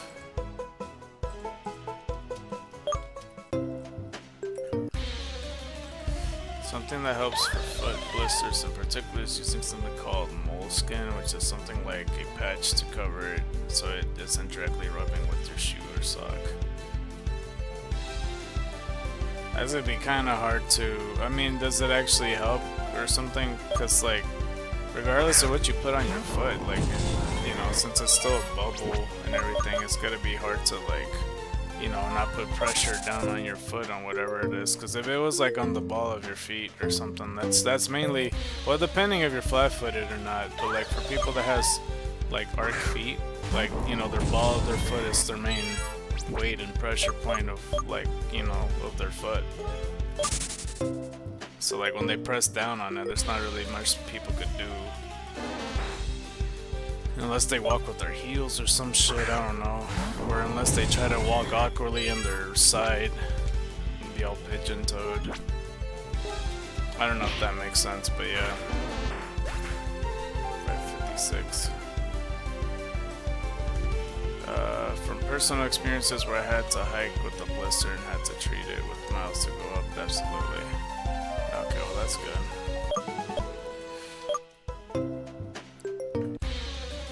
I don't think I went hiking before, but you know, I had walked long periods of times. That was not fun. Like, there was one time for college I had this project that I had to do. It was like you have to pick a place that's I forgot what it was. It was like they wanted us to pick a place that, like, you know, serves people something of some kind, like, you know, whether it's like a homeless shelter, you know, etc., around those lines, where they help the public people that, you know, whatever they need, I suppose. Basically, the patch makes it so the skin around the wound makes slash reps rather than injury itself. Oh, okay. But yeah, the place that I picked, it was a house where these women that are like domestically abused get taken care of and have a shelter and stuff like that. I try to go for that, and all really the project we would have to do is like, you know, interview with people in there and get the brochure and talk about it a little bit, and then you just do a PowerPoint, and that's literally it. So it should be simple, and I try to look up the place so I could do all that stuff. 557, and I thought I was a lot closer, you know, in my mind that it wasn't so bad, because I did look it up and stuff, and I'm like, oh, okay. And keep in mind, around this time I had to, like, you know, walk around and take the bus. I wasn't really driving. I don't remember if the car was broken or not, but I was primarily walking around and doing all this stuff. So I walked to the place thinking it's closed. I walked to this place, and then I called them. I'm like, wait, hold up, I thought it wasn't out over here or whatever. And I tried calling them, and they were vague. They were being super vague, and they told me it was like, oh no, it's this other side over here or whatever. I'm like, oh, it's over there. I thought the website said it was around here. What the hell? And so I had to walk for a long time in this road that goes all the way straight. And when you're walking all the way straight and the sun is over you, it's only gonna be just on one side, because it, like, I ended the class like around the afternoon, so it's like 3 o'clock, so the sun is overhead, but the sun's only hitting me on the left side. So I'm having this two-face moment where the sun is only burning me on the left side and shit as I'm walking only straight down this road. And it was so annoying. And I had to walk for like what felt like hours. And by the time I got there, I called them, and they're still being vague with me. I'm like, what the fuck, man? Like, I'm just trying to find this place so I could get over my college project. And they're like, yeah, no, you just have to find a red door. I'm like, find a red door? A red door? How are these directions? Just tell me where the street is or something. And just you know, just to explain why they didn't do it, you know, since it's a domestic abuse house for women, they assumed that I was like an abusive boyfriend trying to find a girlfriend or whatever. So they were, you know, they don't want to give their location away, because the whole point is that they're keeping them sheltered in. But they don't realize that I'm not, you know, a boyfriend of any of those women or of any kind. It's just like, I don't know. So like, there was just this awkward moment where like, I'm just trying to do the college project, I can't find the place, you keep telling me red door. And I kept calling them, and then they keep telling me vague addresses and stuff of this place. So I went to one side, and I had to walk all the way to the other side of the freeway bridge, and then realized I didn't see what building they're talking about. And I was too lazy to go back, because I just did like 30 more minutes of walking, and I'm tired and hungry and sunburnt. And I literally had to pay somebody, some random stranger, $10 just to drive me back to where I was, so I don't walk another 30 fucking minutes. And he wouldn't mind either. I just want, like, could I pay you $10 just to drive me on the other side? He was like, yeah, sure, okay, yeah. He was way too eager just for $10. So he drove me back, and I called them again, and then they finally gave in, and they told me the street. I'm like, why didn't you tell me to begin with this or whatever? They're like, oh, I thought you were like one of the boyfriends. I'm like, bruh, because I was like by the Jack in the Box at that point. It was so aggravating. I walked in there and I drank through the water fountain for a long time. Like, I was there for like 5 to 10 straight minutes of just drinking water from the fountain. It was really good too. And I sat down and everything, and I talked to them, and I was a bit salty, but only because like I've been out here walking back and forth for a total of 6 to 8 hours, sunburn, hungry, all that shit. It was the afternoon around 12 o'clock. And it was by sunset time, like damn near 8 o'clock, some shit like that. I don't remember the exact time, because I wasn't like, I thought it was just gonna be a 30-minute walk. It turned out to be a lot longer. That shit sucked. And I interviewed them, and I was still a little salty. And I was like, so why did you like, I shouldn't have said it, but like I said, I was like a bit salty. I was like, so are you guys just like, you don't allow any men, you guys just assume that, you know, this and that or whatever? And I was just saying that because, you know, again, for myself, I'm all like, I just didn't like the fact that, you know, if I'm just here doing a college project and everything, like, you know, there's other ways to confirm whether it is the boyfriend or not, you know, by asking XYZ questions. And if another student just so happened to try to go to that shelter just to do a simple project, you know, there's different ways of doing clearance just to make sure that they're legitimate and they're telling the truth and not just like trying to, you know, go find their girlfriend or whatever. Like, you know, maybe a confirmation by talking to the professor, maybe confirmation that they have a school ID, maybe confirmation on this or that or whatever. I didn't say all that, but I just said briefly, it's like, so are you guys like, you know, when it comes to men or whatever, like, I don't know. I got the brochure and I did the PowerPoint, and when I did the PowerPoint, I spent like a good 10 to 15 minutes talking about my experience, and the professor didn't want to hear it. And I got a bit pissed off by that, because I'm all like, nah, I got the right to complain because I spent 8 hours doing this simple fucking project and it's just not worth it. It really wasn't. Like, I'm sunburned. Even to this day, my left side of my arm is a lot more, like, it's a lot more fucked up than my right. Let's just put it that way. And yeah, it just was not worth it. And yeah, it's just kind of annoying that the professor didn't want to hear about it 1 second or at all. It's like, bro, this was your idea. I could have picked any other place. Because I was trying to pick like the closest area and like a place that I'd be kind of interested in. And yeah, I don't know. I'm never doing that project again. A lot of places that explicitly protect women tend to be a little crazy about judging all men. It's sometimes quite a toxic environment that doesn't let them actually recover at all. Yeah, I mean, that's why I just didn't like the fact I'm all like, so they assumed because they hear a man's voice that I was one of the boyfriends of one of these women. It's like, shouldn't they ask a little bit of questions just to be sure that it is the case and not just a person that's just interested in their shelter? I might have to mute myself because the fucking leaf blowers are approaching. Okay, hold on. Oh, I'm gonna mute myself for a little bit.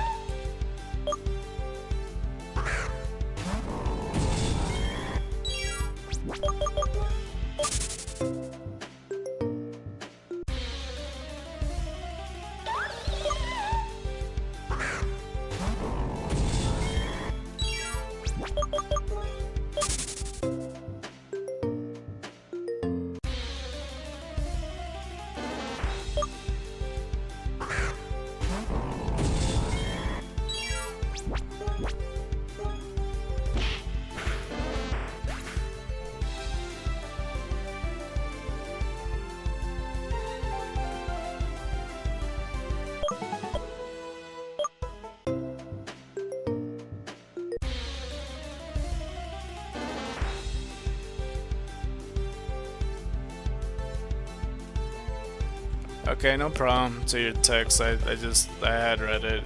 It's just the leaf blower people are still outside.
You might still hear them a little bit, but they're farther now. They were outside my window for a very long time.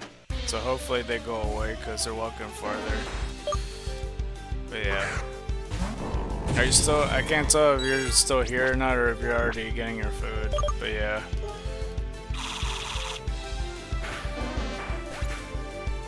No, but that whole experience was very annoying. And I understand why they do what they do, but like, you know, even a person that, you know, even the dude that protects the wizard in Wizard of Oz, you know, they look at the people at the gate, and you know, even though they were judgmental and wouldn't let them in, at least they see them and shit like that, and at some point they do let them in. Like for this one, I don't know, they didn't even bother asking questions, and then I'm sure after I got the brochure and then took off and everything, like they realized how simple it was. 571. Because the only people that I saw was the two of them that were, you know, at the front desk and everything. Like I didn't see any other women there because I was just merely in the office, and that's as far as I needed to be anyway. All I wanted was just to talk to them and get a brochure, and then I was gone. And then afterwards, I did not want to walk back because that would have been another fucking 6 to 8 hours just to walk back home.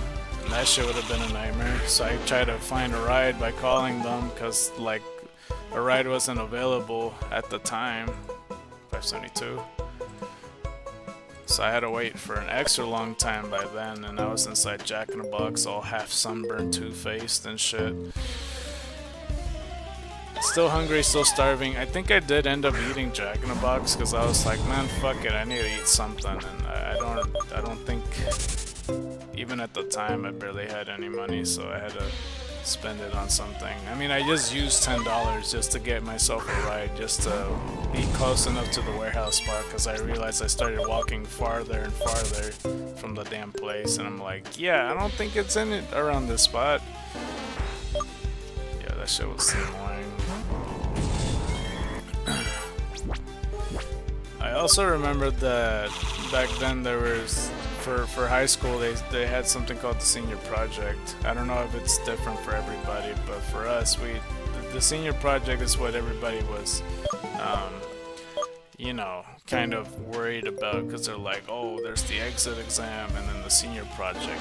If you fail the senior project, then you just don't graduate or some shit like that. So some people were nervous about that.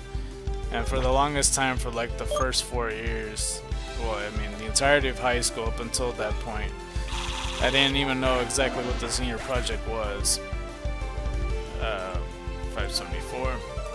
But it's just basically this tedious, over-exaggerated, like report, basically. You just make a big-ass essay and presentation and all that shit. Like your grand presentation and essay talking about this stuff. Which, I don't know, it's just felt very overinflated. Like, people just, like, talk about and report whatever it is that they researched on, that they have to do an in-depth look into. So I just talked about aliens. I just went like, you know what, I'll just look into talking about aliens and stuff. Because I couldn't think of anything else. So, you know, I talked about, like, Area 51 and then the Men in Black and shit like that, so, yeah. And I didn't even get the project finished on time, because it was due at a certain day, and like, I didn't, well, I mean, it doesn't matter, regardless, because, like, it doesn't fail you outright. I think these were just high school rumors or whatever, but, it was still dumb either way, because like every student had to present their senior project and stuff, and I finished my project before we presented, but it wasn't like in the due date. But like, I don't know, in reality, regardless, like when they presented and all that, I would have been fine had they just accepted it. and then I would you know, because like if the first person didn't even present and there's like 20 or 30 other students, I don't know, I had to present anyway. It's the stupid part about it. So I don't know, I just didn't make it in the due date time. And when I was presenting it, and the whole reason like when I brought this up is because of like the quote that I'm about to say. Like, you know, doing the college project and then doing the senior project thing. I remember the teacher asked, it's like, okay, well, if you have the opportunity, would you, like, you know, do it again? And I was like, absolutely not. I just straight up told him, I'm like, fuck that, hell no. Why would I do it again? To type something that, like, even if it's something I'm interested in, just doing this tedious, over-exaggerated fucking project, it's like, no, bro. And to, like, dock me points for not turning it in on time when the first person didn't even present theirs yet, it's like, I don't know. I just feel like it's just a tight leash type of thing, type of situation, where, I don't know, it's just... Like, a lot of it was short notice, too, on this whole senior project thing. I don't think anybody was truly prepared for that.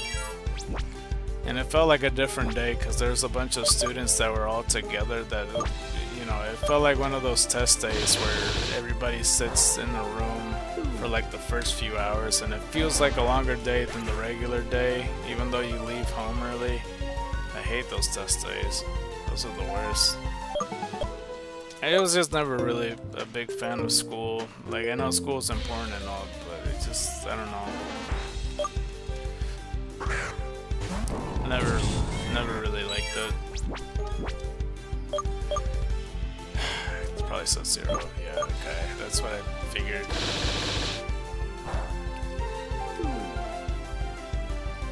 $5.79.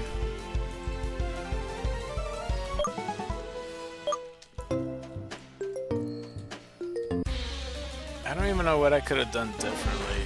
Honestly, I should have just picked a different shelter to pick. But, I mean, you know, obviously hindsight's 20/20, like, I wouldn't have known. But, like, even if, like, I knew what was coming and I already picked this place, like, how would I fix the situation to tell them? Because I told them everything they needed to know from the get-go. Like, I called them several times. I told them, like, oh, I'm the student that, you know, I'm trying to do this college project. I have to, like, interview you guys and get a brochure, and then I'll be on my way. Like, I said that multiple times, you know. And, like, you know, as a point, every single time that I called them and they keep being more vague, it's like, oh, just look for the red door on the thing, and then the thing. It's just like... And I know I said this in a video in the past too, like I think I said it in like Emerald version, because that was when it happened. I think it was around that time, and I was fucking salty as hell. But it wasn't as obvious as they think it is. Like, you had to go into the streets of this main road, like turn the corner, and then you see the red door, which any other fucking building and house, by the way, would have a fucking red door available. And maybe I'm missing some details and stuff like that, but I was just so out of it. Just walking all the way straight for hours and then turn right on one road and then get lost from there. I don't know why I keep picturing in my head some other person. I don't know if it's the same guy I paid $10 with, but he was with me in the car at some point that when I called him, and I was just trying to clarify. And you could tell, like, when I was talking to them, I was getting more and more agitated. I'm all like, you keep saying about this red door, like, I'm just trying to finish my college project. Like, I was just saying that. It is so dumb. It wasn't worth it. It was just like, it wasn't even a fucking minor major that I don't know, I didn't even need to be part of that class. It was like a counseling class that has nothing to do with anything that I was trying to do. I just picked, I don't know, there's a lot of college classes that I just picked just because.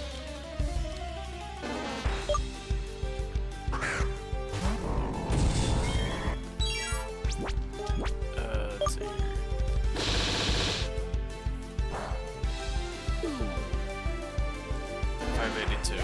And like for any people that are watching this or the VOD, and then, you know, because there has been, like, I remember bringing this story up before, and I was talking to my friend who, you know, so I happen to be a woman and everything, and she thinks that I'm at fault here, that I'm doing that, but I'm like, what could I have done and everything? And I'm not saying that there's anything wrong with the shelters of, you know, women getting abused or something like that. Like, we need those, you know, just to keep their privacy and keep them protected from, like, those that are, you know, seeking them out to hurt them and shit like that. But I still think that there's different ways that having confirmation questions, stuff like that, because there's been, like, even in the Adobe project and stuff, like, when I'm trying to you know, like, when I'm trying to get the editing software, they got ways of like, oh, well, take a picture of your school ID and send it to us to confirm that you're a student and stuff like that, or whatever it is. I don't know. Like, yeah, sure, it would be extra steps just to be like, bro, I just want a brochure and that's it. But like, I would understand if it's a shelter that takes that more seriously. But then, like, if somebody else is saying, like, okay, well, what if the dude fakes it or whatever? It's like, well, what the fuck? Just assuming the first place of calling the person or whatever doesn't. What? That's worse. And then, like, trying to confirm whether you're a student or not to begin with. 584. And plus, like, you know, maybe the people at the shelter could confirm who their abusers are and say, like, you know, oh, just, you know, from the information that they could tell them, it's like, oh yeah, my ex boyfriend goes to this school, he has this work, he has XYZ things. You know, maybe the shelter should know some of the information so they have, like, some clues. You know, even though that they may be lying from the get-go on the phone call, sure, but like, you know, some clues, just to be like, oh, they said that they're from college, is there any... Well, it's not like they're gonna ask the question, because I don't know how many people are in that shelter, but you know what I'm trying to say. It's just like, there's a way of confirming it, whether it's true or not. Yeah, because, I don't know. That friend that was mildly upset with me because, you know, she... Well, I don't know if she was mildly upset with me. She just thinks that, like, I shouldn't be... I don't know if being upset's the right word. I'm not really sure what... I forget exactly what she's even thinking that it's on me and not on them. Because, yeah, like, no matter what, like, just me walking 6 to 8 hours to begin with was enough to get me salty, period. Like, I feel like that's just normal. Like, why wouldn't you be pissed off? Like, if you're sunburned, hungry, and hungry, thirsty, and lost and shit like that for hours. You know, just trying to find one place for something stupid. 587.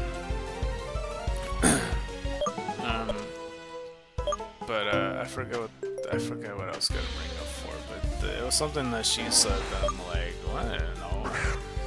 Oh yeah, that's what it was. She was telling, I was telling her that it's like, okay, so what if, like, a high school student or something, you know, is trying to do a high school project and he just picked one of the shelters. Oh shit, he can't do it. Fuck out of here, Timmy, or whatever. Because it's not out of the realm of possibility that somebody else out there in a different school that are, like, you know, trying to see other shelters and places that helps with that thing, like a homeless shelter or something like that. I don't know. But that was a while ago. There's nothing to worry about now. That shit's just very annoying. They probably forgot about this whole situation to begin with, because they were very comfortable in their office and shit, while they're getting yelled at by this, like, half sunburnt motherfucker. Okay, let's see here. I need take the time to reply to this message actually. And I also need to, oops, and I also need to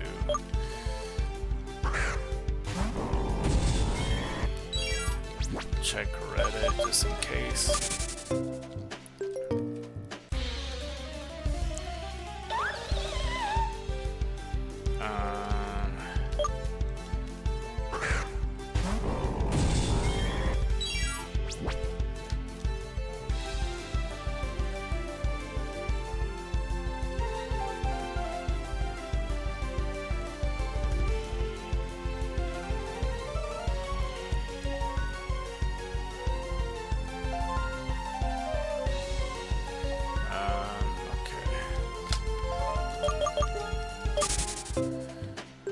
Take the time to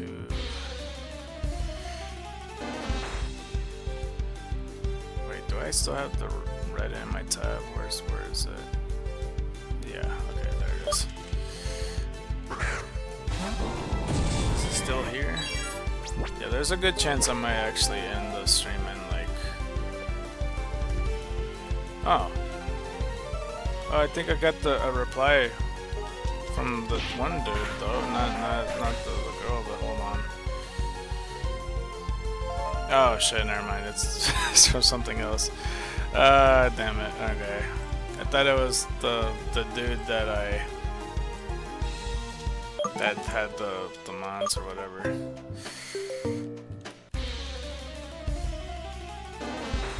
Playtester, story writer.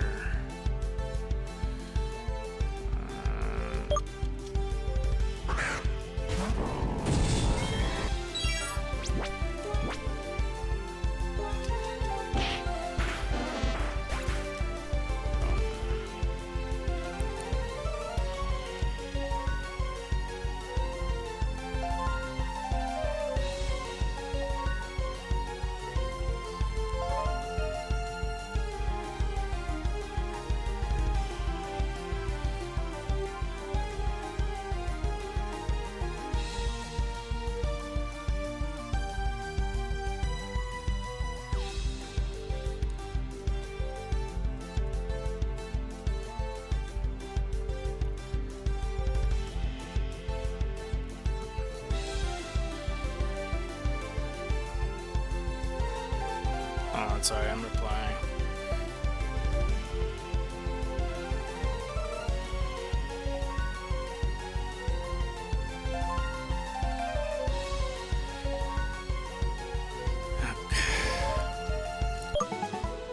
I don't know if I counted it. I don't think I did. 591.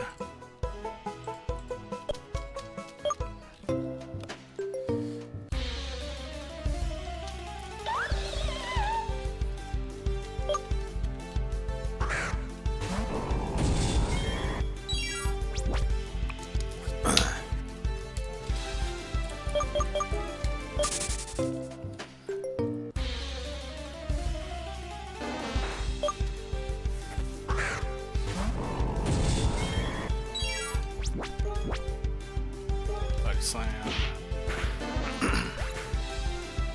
592.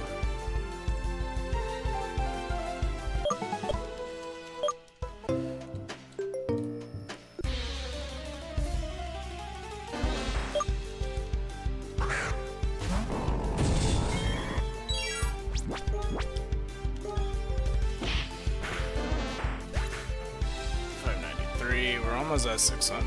That's incredible.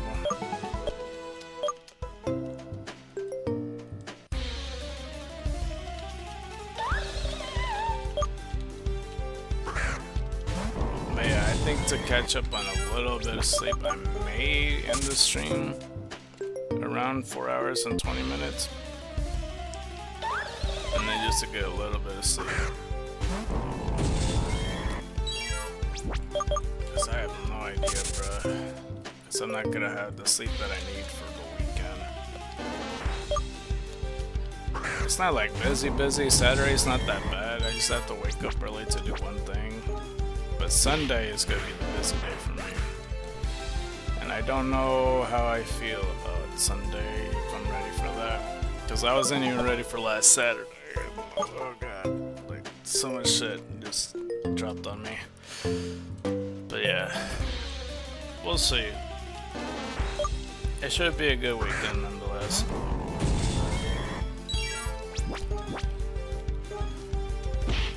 We'll see what the future holds. 595.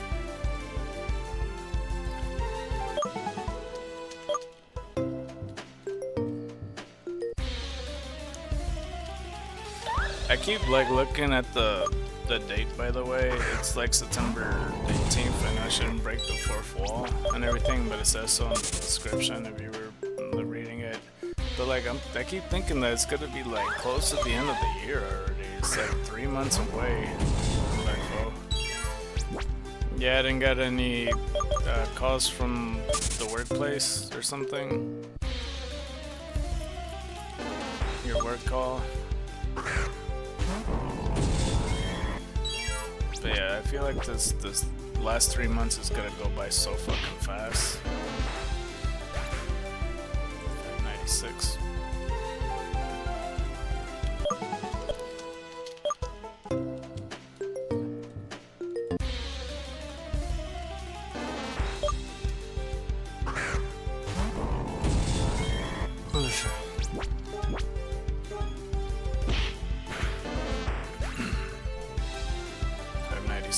Honestly, I need to turn off the fucking news shit at the bottom, because it's never been helpful.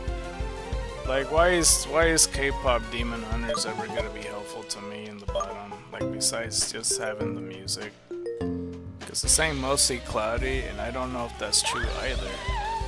Not yet. Nah, damn. So you gotta. Well, I mean, because I imagine this happens often to you. Like, how long do you usually wait for the call to happen? Like, before you go, like, oh, okay, I should probably sleep soon because I don't think they're calling now, or something like that. Because I have, like, one of those moments, too, where I'm, like, waiting for something. I'm like, alright, well, if they don't show up around this, I guess they're not coming, or whatever. Like, one of those situations. 598. Because I'm sure they're going to in your case, but like, you know, what is like, okay, I guess they're not gonna do it after all, okay, I'm gonna go to sleep. Like, when does that happen for you?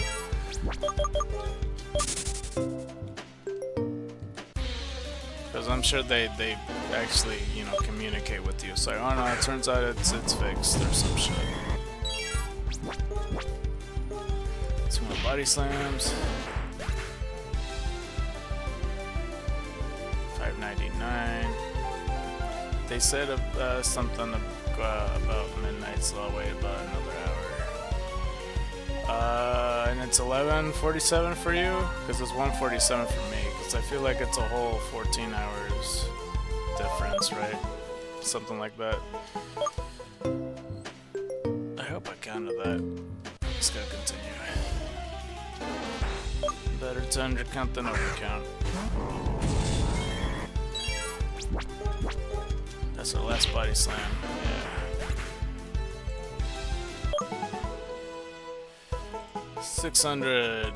There you go.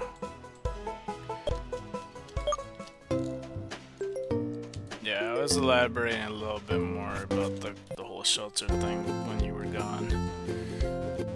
And I mentioned I was talking about a senior project as well, because that shit was also bullshit. I mean, it wasn't. I didn't have to like walk for hours or anything with that one, but I don't know. In high school, they took the senior project so seriously for no fucking reason. Like, all the students in my school was always so nervous about it, like leading into it.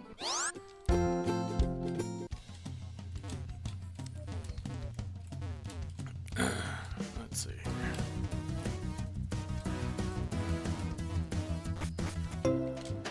I wish I could have my hoverboard in here. Hold on, let me see. Yeah, I had a feeling. They are waiting for some other people to do something, but they weren't certain that they were going to come / do their thing. Oh, okay.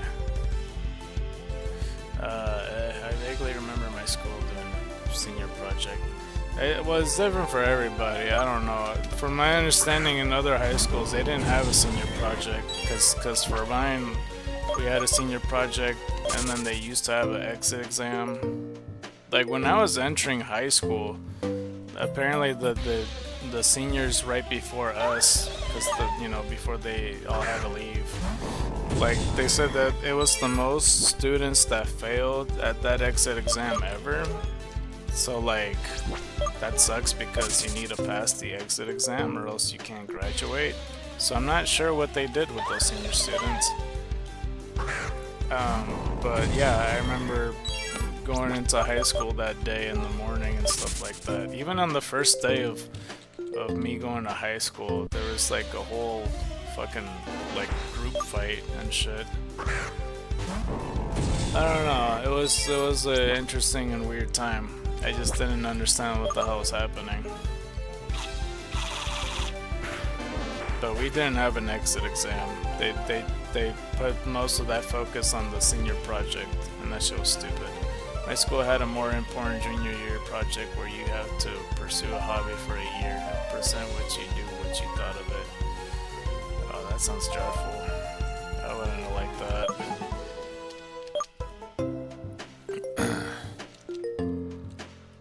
For a whole year?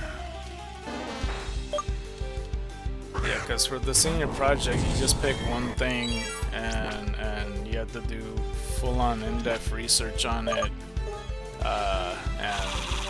And like make a whole essay that's like multi-pages, along with presenting it to the class or whoever the fuck, along with the teacher. And I said that like a couple minutes ago while you were away, but like the teacher had asked me, he was so like, oh, would you do this again? And I was like, absolutely not. And I so meant that. I was like, why would you even ask that? If you asked that with anybody else, if they said, yeah, I would do it again, like they're just lying to you. Like that's multi-pages, so much research. No, bro, I'm not gonna do it again.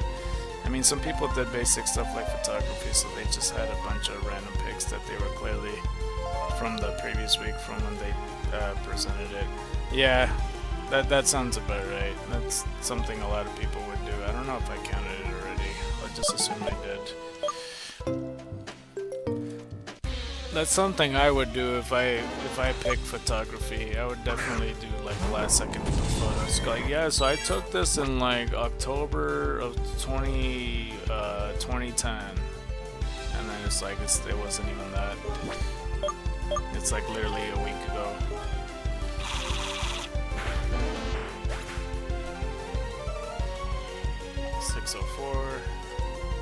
I had to do a lot of random research papers through senior year, but I like writing, so it wasn't bad for me. I never really liked typing on making essays and shit like that, and I never truly understood, like, because they always say like, oh, do this and do double spaced, and every time I do the double spaced thing, there's always some mistake that they always point out that I fucking hate all the time. So like I would try different methods of double space by itself. Like I would literally put a word, put 2 spaces, and then put another word. Sometimes every line I double space on there, and I think that's what they meant. But like I never know what exactly they want. It's very stupid either way. I'm sure that there's a format that makes it easier so you don't have to like, you know, consciously make the decision to double space, and that it just does it for you for like the school mode of double spacing it. I don't fucking know. Yeah, it's easier these days where they have templates, papers, or formats and stuff. Yeah. And I wasn't the best student. Well, I mean, I wasn't the best student regardless, but like I was gonna say I wasn't the best student on taking notes, because my notes were not good. I just write whatever thing down, but I don't know. I didn't know how to take notes correctly. And they always leave the tips. They're like, oh, well, you should do Cornell notes. And if you don't know what Cornell's notes are, you just write something on the right side and then put the question on the left. The hard part for me at the time was coming up with the fucking question. Because I would just write shit on the right and go like, well, what the fuck the question would be? It's like, why this thing? and then I just have the answer on the right. Oh, I hated Cornell notes. Yeah, no, that's just kind of, that's what the teachers always, I don't know, I guess it was like a new thing at the time, but they kept on pushing it. They're like, you gotta do Cornell notes, man, that's how you do the best notes. But I'm like, I don't like the question portion of it though. Literally a waste of time for me. Yeah. It never helped me. I mean, it just, I don't know, I was never a note-taking guy. The easiest time I had putting down notes is literally I brought in college like my full recording set, like for my videos and stuff. Like well, not like my full of it or whatever, 608, but I had brought in my mic and like brought in my laptop and shit like that, and I just let the person talk, and then like whenever they said something even remotely important, I would just write the time code, and then that's it. That was the easiest time I had notes. So I literally, now that I put the time codes, I just skip to those times, and then I just like that's what I go by, and that made it so much easier for me. Coming up with the personal shorthand while writing also helped. Yeah. But that was my easiest way of doing it. But I can't bring my mic every fucking time. And you know, it was a bit much, because if it resorts to a person taking a picture of you because you brought the mic and laptop, that's not ever a good sign. Not very time efficient, but very effective. Yeah, someone's calling me.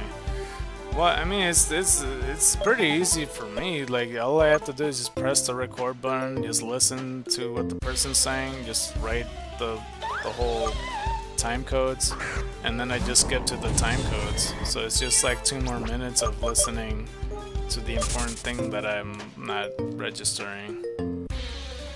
It wouldn't be more than 2 minutes of like the important stuff, because it, you know, I wouldn't hear it all over again. Oh god, no. Yeah. It's just like whenever there's a teacher or whoever's lecturing, like no matter what, if there's just a person lecturing in front of me, it's just very hard to like, it's just really hard for me to give a fuck. Like when they're just lecturing and something, like there's not a lot of stuff registering for me to learn this information. It's just easier for me to have a conversation and stuff like that. Like obviously when I'm like looking into Bulbapedia and stuff, it's easier for me to digest this information because I know what the fuck's going on. And like I know now how to form questions on like what I need to know and stuff like that, and specify what's confusing me. And for me, it equates to building something. Like every figure, like Legos I ever built, I recall every part that I touched and I messed up. Well, I mean, that's a good way of like learning from it. I don't really build Legos, so I wouldn't know. But yeah.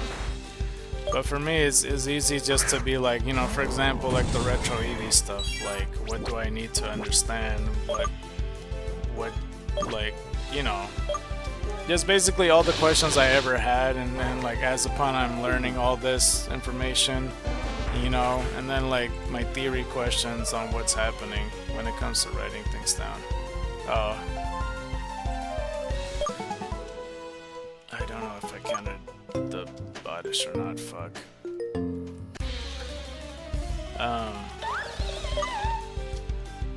But yeah, I don't know. That's just like my learning process. It's easier for me to come up with theories and stuff like that. Like even watching shows, just me having questions pertaining to the show helps me a lot. Because like, you know, I mentioned about Cosmic Soul, like he didn't read what I put, you know. That he didn't understand that I told him that I don't have a Xenoverse like vintage decks. But you know, he perceived that my question was like, oh, do I have it unlocked? No, I already told you I don't. But like my question is like, do we have to have the vintage decks to get yourself a Retromon, period? And you never really answered that question. And nobody really did. So like, these are my theory questions. So I'm like, okay, so 1 out of 500, 1 out of 4,000. Let's try it. Who's the easiest Pokemon to catch, and then like have a way to test it. These are how scientists would think, just outside of Pokemon. Like, you know, just a thesis, and then just going for that.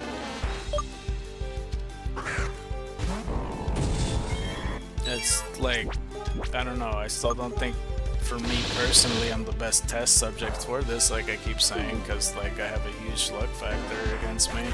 613. For the Pokemon stuff, it's just part of my DNA now. Yeah, honestly, it's part of all our DNA. But like, you know, there's other stuff too pertain to it. Like, you know, shows that I watch, like I'm learning more and more about it. Like even watching Solo Leveling, like I'm learning about it. And I like their approach with a lot of stuff that's like inspired by video games and stuff. Like, I find it pretty fascinating. 614. 614 already, Jesus.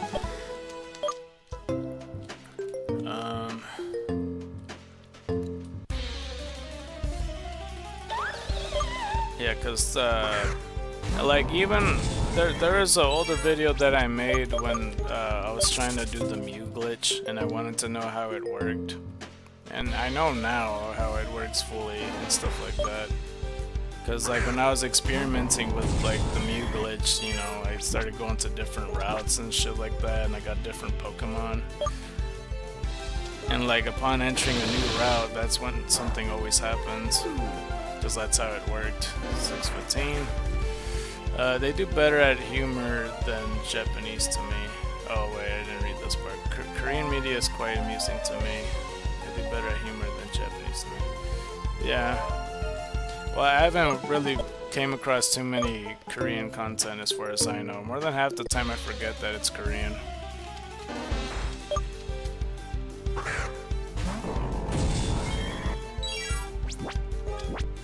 Let's see here.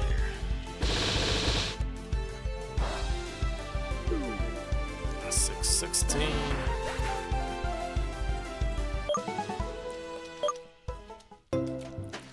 No, but I just find it fascinating because they have like a different approach to like basically an RPG and stuff like that.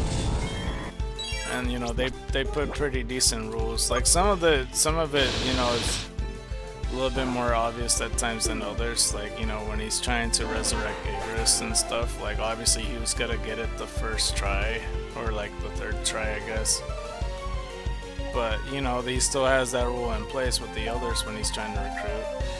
You think Solo is Japanese because it was animated by a Japanese studio, if I recall correctly. That was quite controversy in Korea when that was announced. Well, it's just, I don't know, more than half the time when I'm watching anime, because it wasn't even that I thought it was Japanese, I just, like, when I watch a show, I just look at a show and stuff like that.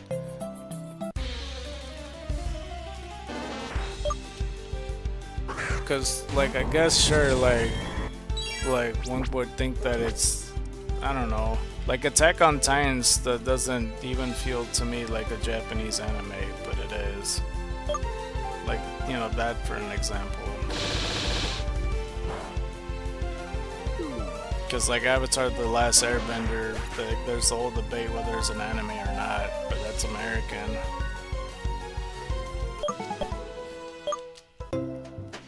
But yeah, I don't know. I don't come across too much Korean content as it is. Like there's K-pop out there, and I only heard like 2 songs, and I can't even tell you which ones it was.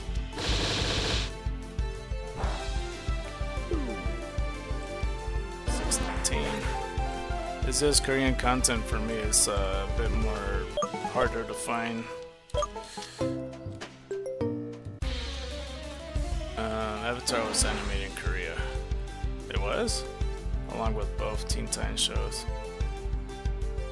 Oh, I didn't know that at all.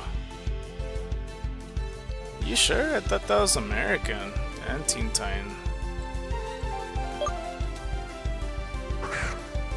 I swear that was American. Like, there was a whole fucking debate about it.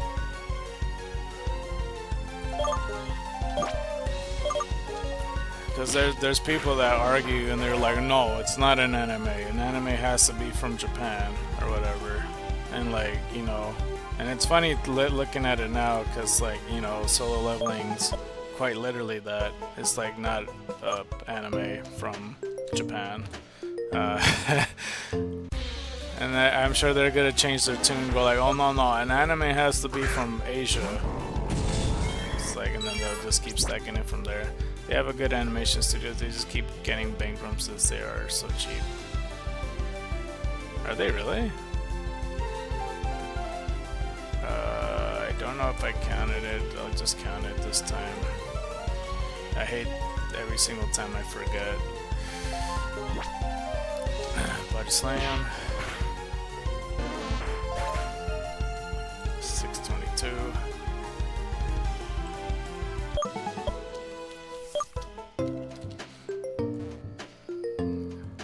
Somebody did reply on my DMs and Reddit, but it was a different dude, like making a ROM hack.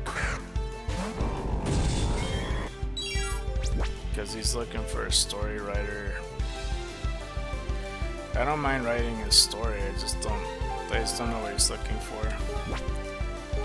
Because he says that he's also looking for playtesters, and I told him I'm willing to playtest, but like, you know, if I were to playtest, I would rather stream it. But I don't think he would want to do that, because he would want to keep the game on the down low.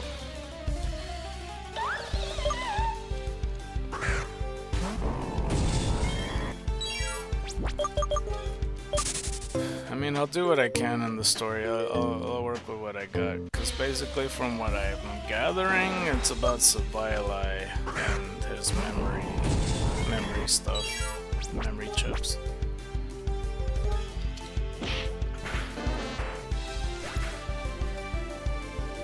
$624. And like, I'm already trying to think of ways to make this easier for myself, like storyboard wise, so I could understand. Like, he needs to point out what characters are available, what bullet points I need to know from like the memories of Sabayalai, what the villains are, like what plot points he already wants established. And then, like, you know, what are some stuff that he's considering, what stuff that he would like to do, what stuff he's, yeah, like all that stuff. And then I'll go from there, and then that'll be easier for me to come up with the story. So he has to communicate right with me. Yeah, I was right for accepting Times Go. Oh, I didn't know they. So it's an American-based like anime, but in Korea they animate it then? I didn't know that. I always thought they didn't. I swear they did footage in their studio in America, like drawing Avatar and shit, though. That's crazy. Unless that was footage in Korea after all. 626. I mean, they did a good job for what it's worth.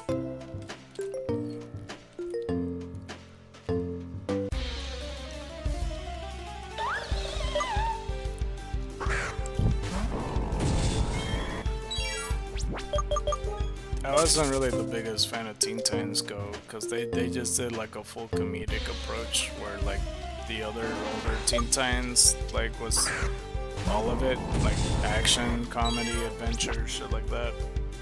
And that's what I preferred my superhero shows to be, not just pure comedy. Because I like when the plot thickens and stuff like that and goes somewhere, not just like them having just full-on comedy. Like, you could just make shorts and make the comedy if they want to. Yeah, it's coming to outsource the labor for filming frames, keyframes were likely done in America.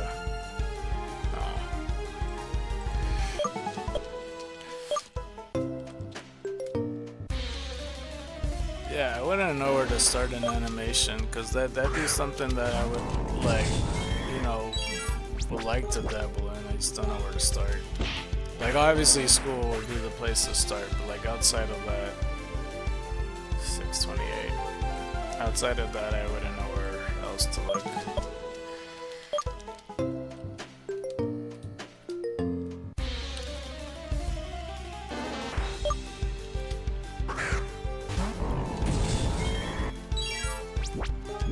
Let's see, Body Slam. 629, because I have no idea how, like, because you said that that they get the Korean studios because they're cheap. Because I don't know how cheap they're talking, or you know, how cheap they go, I guess. I hope I counted it. Fuck, I don't think I did. The good manga that explains that type of work in Japan, although it's probably a bit of out of date now, is a manga called Bakuman. I don't recall if I know that one. I thought you could put Bakugan. I know Bakugan. Actually, maybe I don't know if maybe I heard Bakuman before. Something about it's familiar. Korea's economy is pretty trash, so USD goes hard in Korea. Oh, really? Pull down. 630. I think Bakuman also has an anime, I think. Yeah, I figured, yeah. Something about it seems familiar. I don't know if I'm just thinking Bakugan or if there was a Bakuman.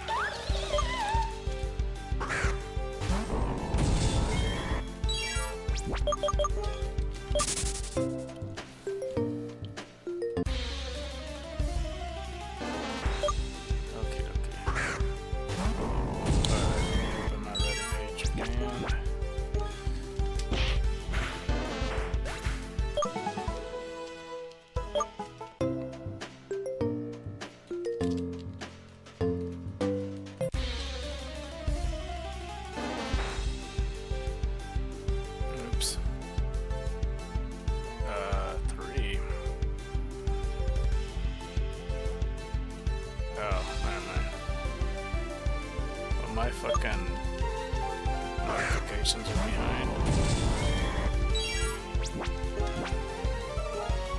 Body Slam. 631. I mean, I'm looking forward if I do end up like helping out with the story and stuff with this ROM hack. Hopefully it actually has something to work with. And hopefully it's not too demanding because I don't have that much free time to just do it. I'll just do it when I can. Body Slam. 632.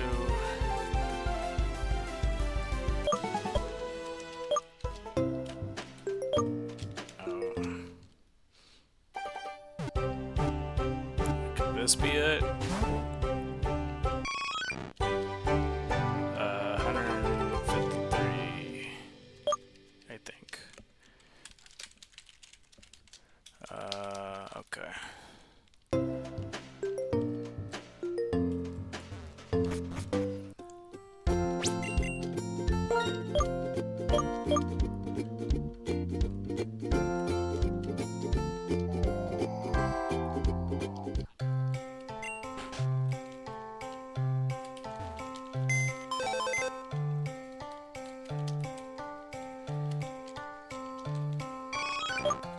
So this one's neutral nature, adaptability, ability. We got ourselves serious nature, likes to relax. Okay. We got ourselves another egg.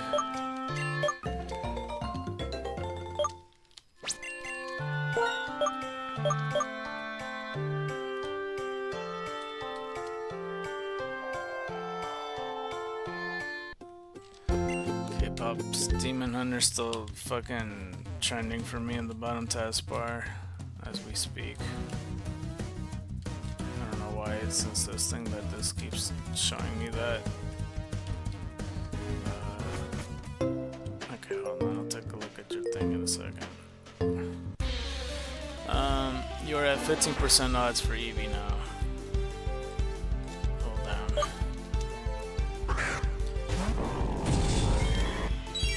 Well, I mean, that's at least the positive. I have to go to the Pokemon Center after one more oddish.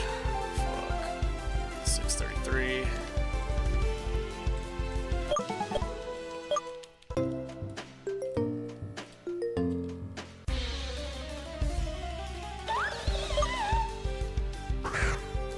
Yeah, that's another thing that I realized that kind of like pisses me off with the whole shelter situation. I had to pay $10 just to for a person to drive me for 5 minutes just so I don't walk for 30 minutes.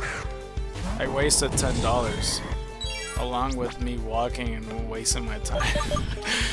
It's so annoying, but yeah, I mean, that was a while ago.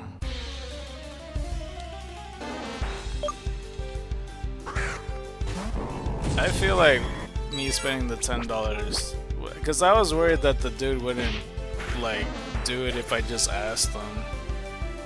But I was like, I'll just give him $10. Fuck it. I don't want to walk back. I want to ensure that I got my ride. Damn it. Maybe if I did ask, he would have just drove me for free.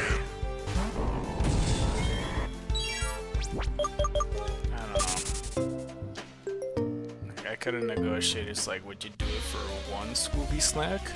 What about 2 Scooby snacks?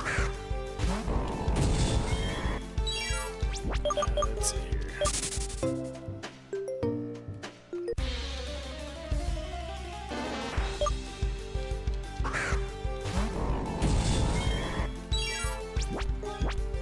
Oh fuck! I ran out of moves. I forgot.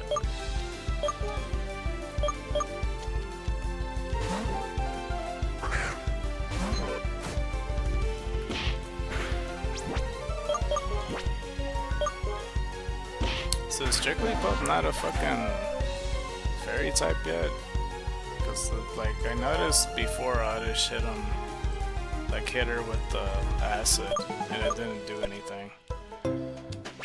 Hold on, let me make sure before I forget. No, it's just normal type now. Maybe because it's the vintage side, but I swear it was very normal. Interesting that the vintage Pokemon stay the same typings. So maybe it's like that for Ekans as well, like in this game, because normally, well, in this game it's poison sound type, but maybe in the vintage side it's just poison. Normal fairy, yeah.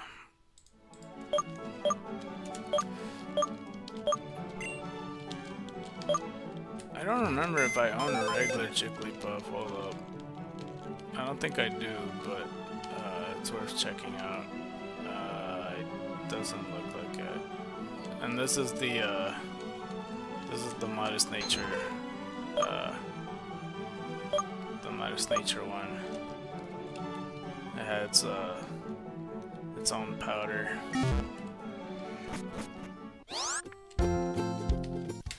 Man, I wish I could get traded the vintage decks. That would be more helpful. Like you just give the vintage decks to a Pokemon, it's like a Rotom or some shit.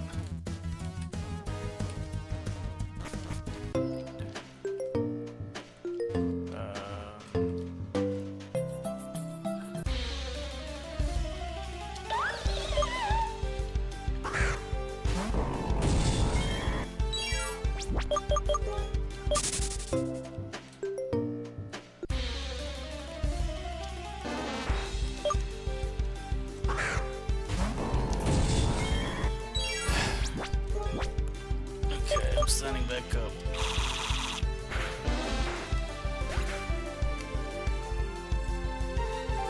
$636.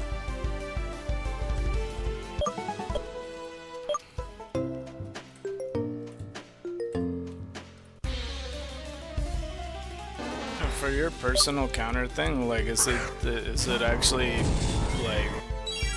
It's not like a phone, is it, or like a different device? It's like specifically a counter to have, or? Because I know some people, they just use like a calculator and shit like that. Like I remember coming across that, or like an app.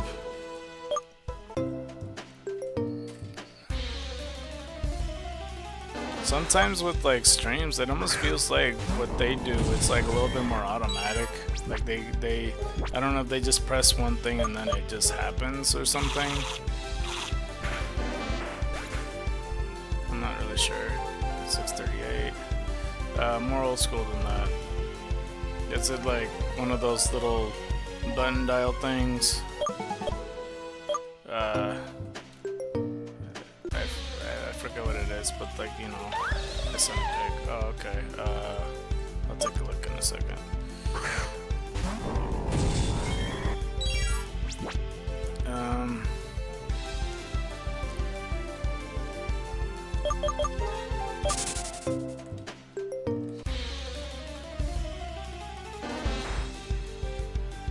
Oh, I just barely saw the thing of the last airbender. Yeah, those things, yeah. Okay.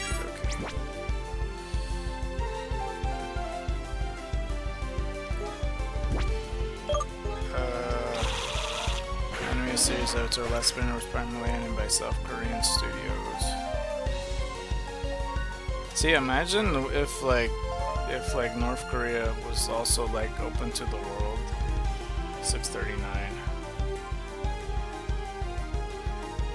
They're like $1. Oh, are they really? Wait, well, how far does it go up to?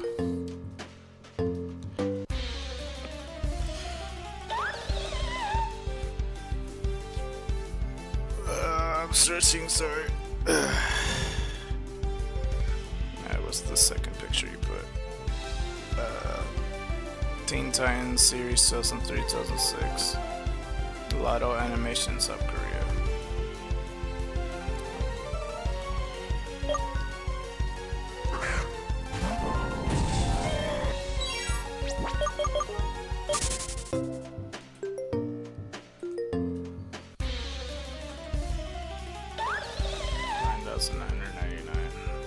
Well, that would suck if you get to 10,000 then.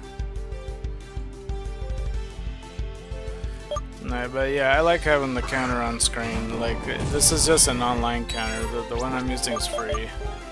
You just put like score. What the fuck is it called? Online click counter, and it's like score count dot something. I can't see it at the moment, but it's easy to find. I just put like free counter onliners, whatever I put on Google, but it's pretty Googleable. I've been to DMs before. The North doesn't keep up their side of the line very well. Yeah. No, eventually I hope that like eventually they change their ways, because like if North Korea, like imagine what they could do as well, like, you know, with South and North Korea. I mean, I know they're probably a lot more strict, so it's gonna take some time, but let's see here.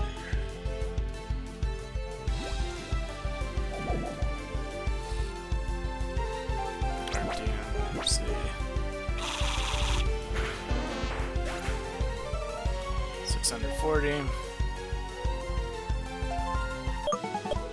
I have no idea how long I'm gonna be able to play tomorrow, but we'll see. I might be up at 11, but at the same time, if I decide to sleep a little bit longer, like noon, then I don't know. We'll see. Oddish 641. Korea's in general is suffering from population crisis, North more so, although their problem has more to do with not enough people to make food and not enough good land to grow it. Well, theoretically, the North Korea, since they don't allow people from the outside or anything like that, like the more they populate, the more likely they're gonna have, like, you know, whether knowingly or not knowingly, have, you know, involved with incest and shit like that. Because that's the thing in the Philippines that happens a lot. Like their island, like they said, like a good 10% of the population's like related to each other. something like that. That there was a lot of cases of incest, and there's more likely cases of shit that's unreported too. But the more that the North keeps up with North Korea, like, you know, not opening their borders and shit like that, they're more likely gonna be another case, especially if population's an issue, and they're gonna, like, you know, encourage them to have more children until they gotta complicate them and everything. I don't know.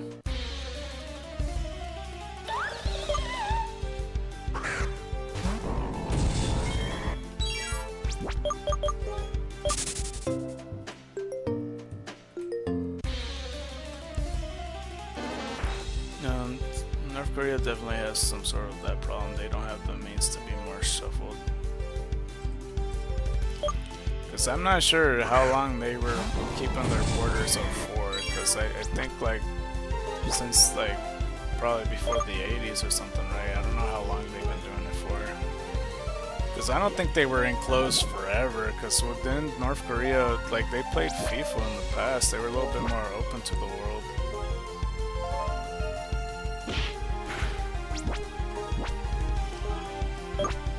Oh, I ran out of that.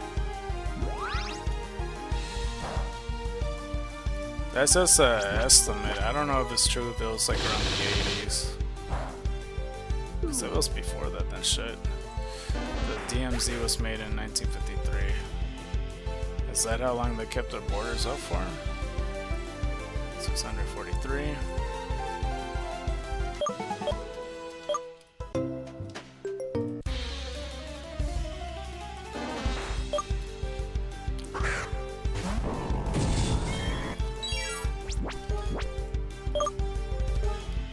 Damn it, I did it again. Hey, done some more. 644.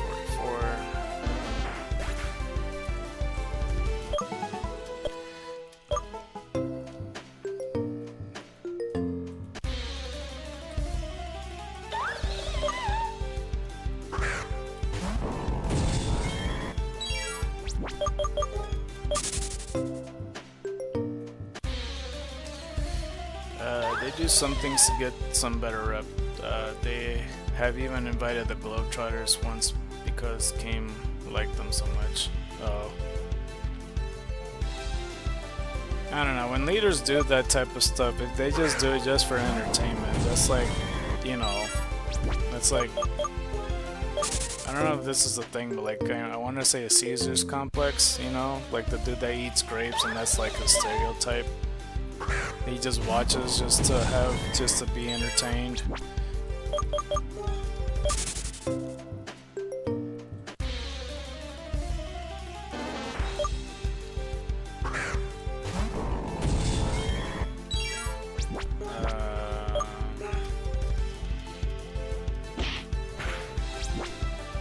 The amount of moves I miss is insane.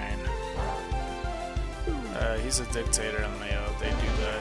Well, yeah, I mean, I know that much. 645.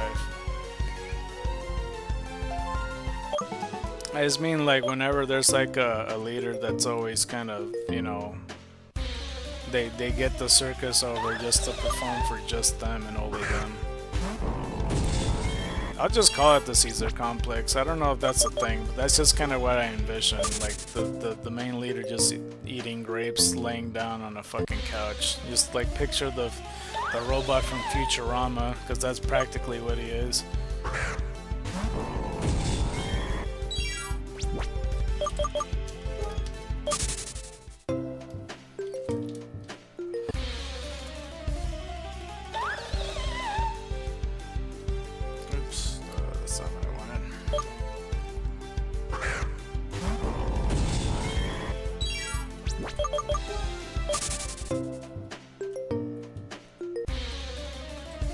They usually just shorten it to Tyrant. Yeah.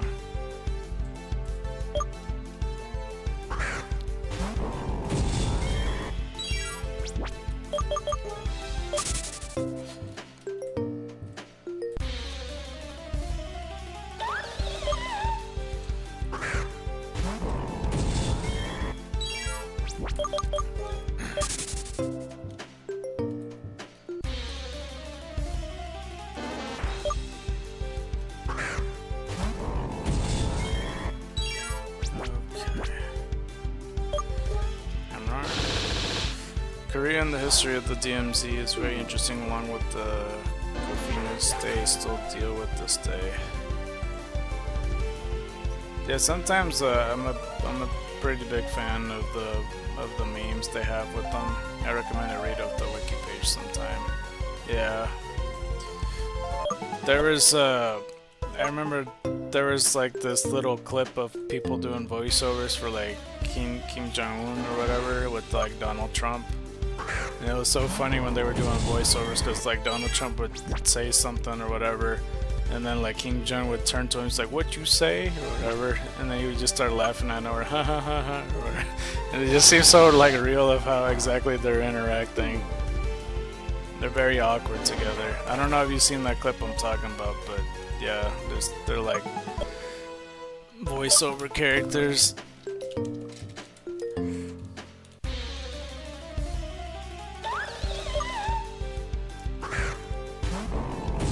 It seemed like a real interaction to me, at least. It feels like something that would happen between two awkward kids.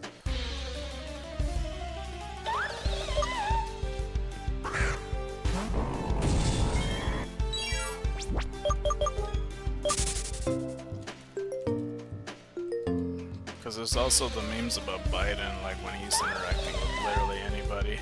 There are a lot of interesting interactions with the Korean dictators. Yeah, I have noticed that.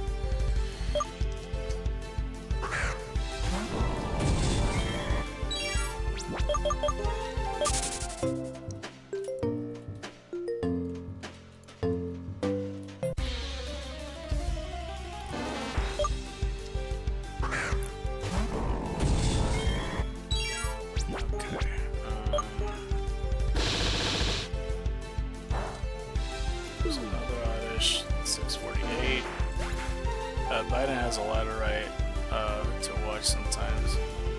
Yeah. No, I mean, people do have a strong case that like he is quite literally an NPC. Have you watched Death Note? No, but I know a lot about it. I'm gonna try to watch it sometime. That's also on like a watch list. Cause I'm very behind. Not like shit that I needed to catch up on.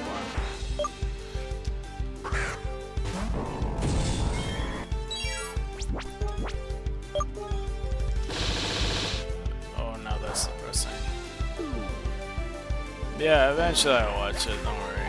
I don't know when, but it should be within the next 3 years, whenever. It just depends how fast I watch the other shows.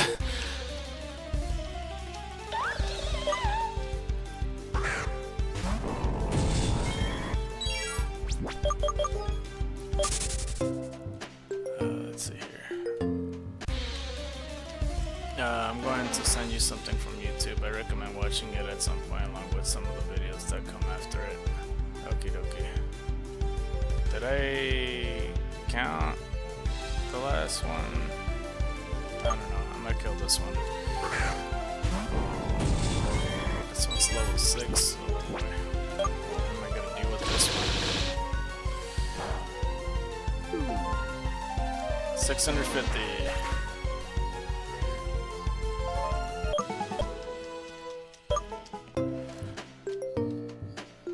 So is it fine to watch it like soon, or do I have to watch Death Note and then watch the videos, or is this still pertain to like the Biden stuff?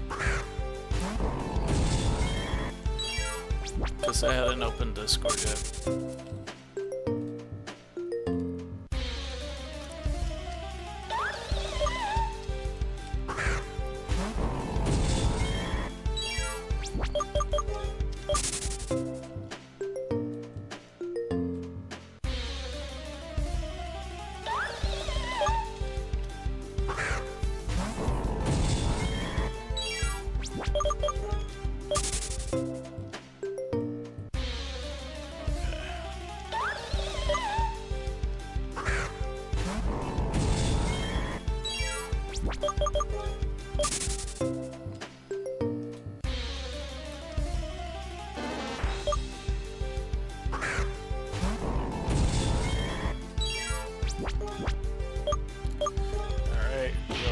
sims left now.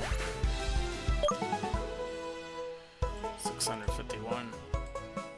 If you've seen a lot of Death Note memes, it'll probably be fine, but it definitely hits harder when you understand the characters. Oh yeah, true that. I think I did count it. Okay, cool.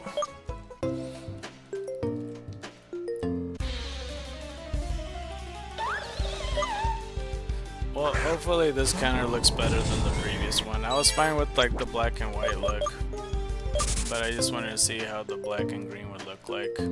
By the time it hits 1,000, it's gonna stretch the window to normal, so you're not gonna see like a little bit of the green in the background.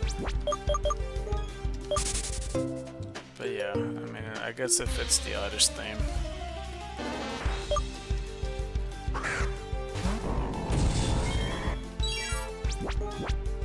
There's other ones too, but I like if it's not the black and white one, this digital one looks better. 652. I just don't know if it works for the layout. It kind of has like the Ben 10 feel to it.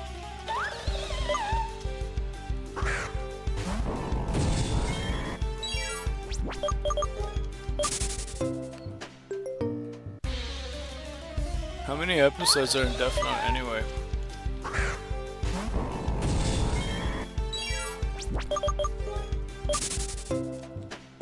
Because it doesn't seem like a very long show.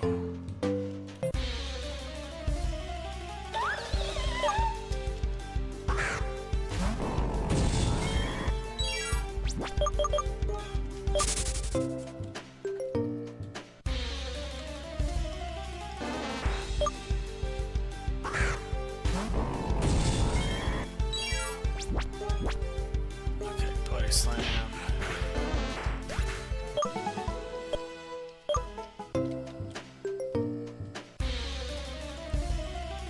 37 according to Google, but it may include some random off episodes. Oh, so there's filler? I don't think I counted the last one. Shit.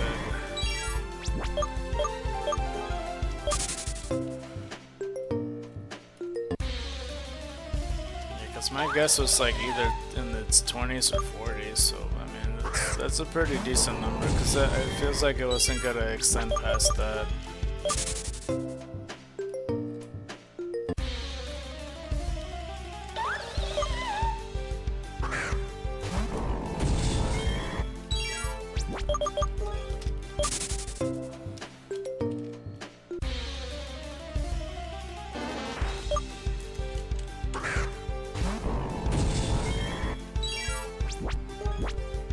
I wonder if I was just thinking to myself, like, you know, with the animes that are out and everything, is there certain animes that, like, obviously yes to this question, by the way, but like, I mean more so, like, for the animes that have like their own world going on, is there like one world that contradicts another one? Like they just cannot have the same universe or stuff like that? Like Naruto, for example, and like One Piece or some shit, like, you know, that, for example, like you can't have both of them because, like, I mean, you can still make the exception that like maybe in these islands eventually they go to the land where all the ninjas live, and then that's where Naruto live, like that, for example. Or like Dragon Ball Z, you know, that can't exist because they blew up the moon or some shit, as an example. Or like the Pokemon world, because like since everywhere's Pokemon, it's like it's unlikely that other places, you know, will have like no Pokemon whatsoever and shit like that. 654. The world from manga and anime of the same series can't exist sometimes. That's true, yeah. I hope I counted it. I feel like I have.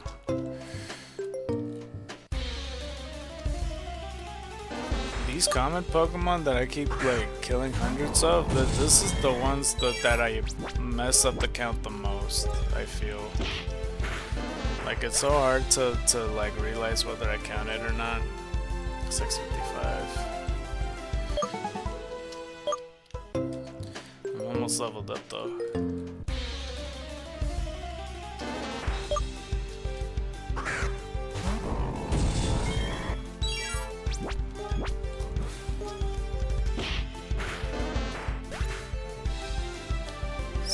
656.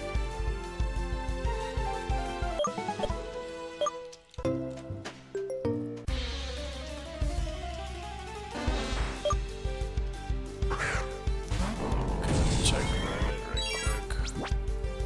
Like, I keep checking it like a paranoid punk. I don't think she's gonna see it on time, it's the thing. 657.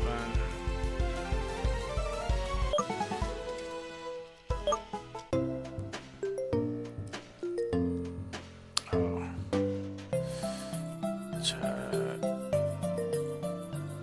No, she didn't see it. Unfortunate.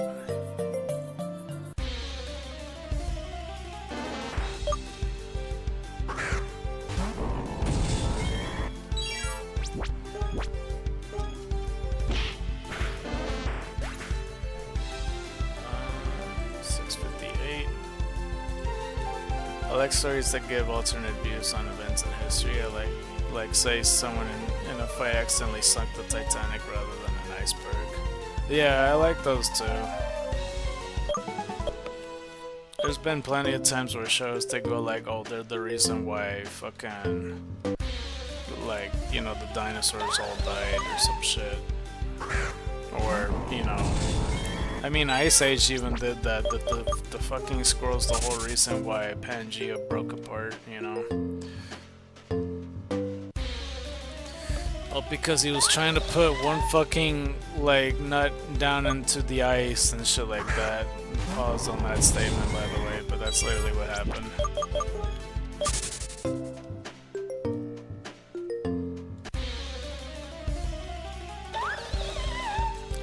Dinosaur Extinction is a classic, yeah.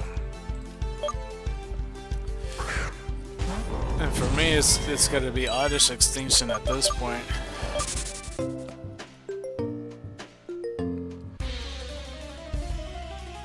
I don't think anything's gonna top dinosaurs, like, being all extinct, unless, like, the whole world gets wiped out. I guess only then it would top it. 659, because any other animal that gets extinct, or extinct I should say, it won't have like a bigger effect, I feel. Like, people would get worried if all like birds, dogs, and cats would pass away, but I still think that dinosaurs as a whole would, you know, it's kind of like the bar's pretty high, you know what I mean? That's like a big deal type of thing. 660. Because, like, for other animals, like, even normally, like, there's some pandas that are going extinct. Like, people care for it, but it's not pulling the same weight as, like, just dinosaurs in general. They're doing their best to conserve it, and it's very possible to. Some of these pandas are stubborn not to have more kids, though. 661.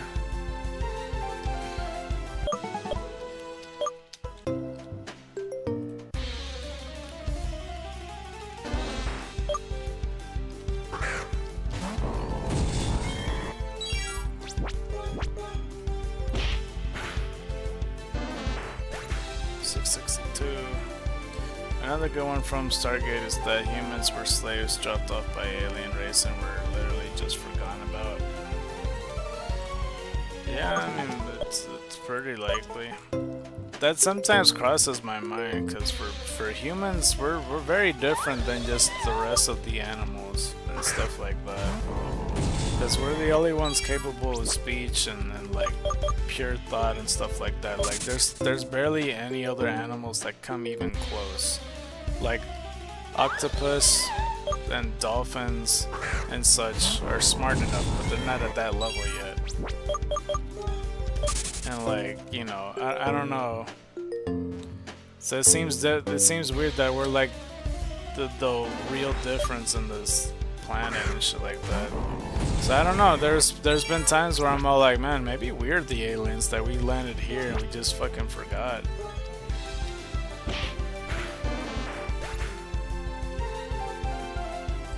You know, another thought I had, 663.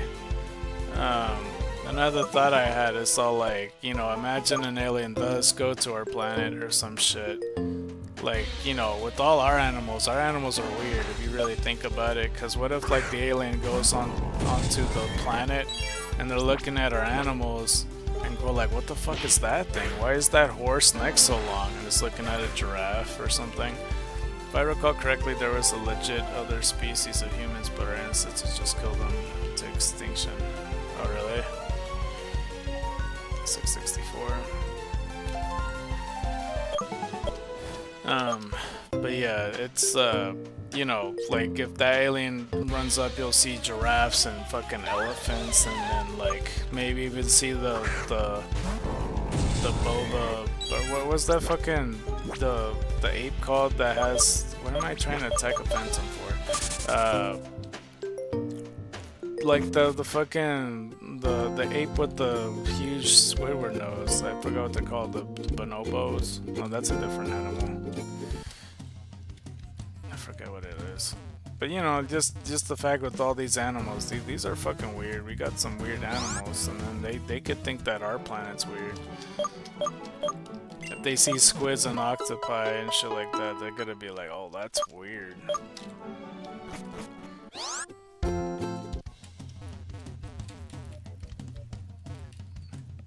So, you know, these are the thoughts that cross my mind on a daily basis, I guess. Provost Saya. The ape? I thought it started with the B or something. Proboscis? Maybe it is called that.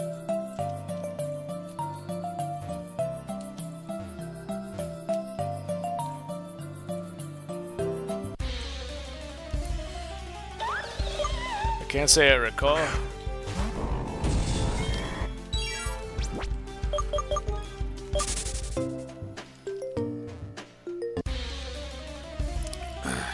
It's very awkward to think that like the actual bonobos, because I thought that the other one was named Bonobo, but people that actually study bonobos is they don't really need to research them. They only do it because like they're the only apes that like they see that, you know, they do the activities a lot where they realize that they're the only other animals, like with the exception of few that like do it for pleasure and shit like that.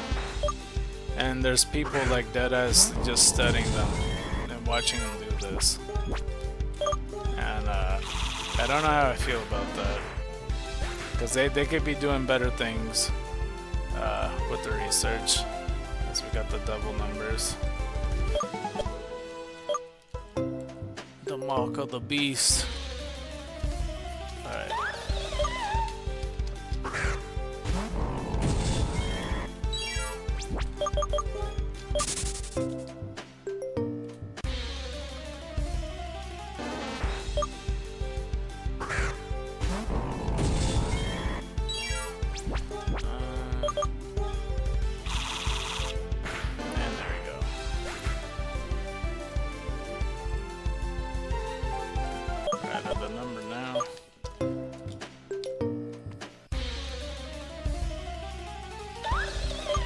It still hadn't called you, I guess, because it's past 12 for you at this point. It's almost 1 o'clock for you, actually.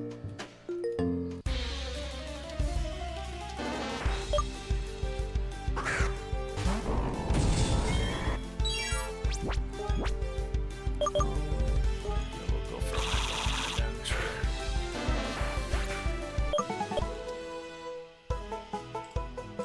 $668.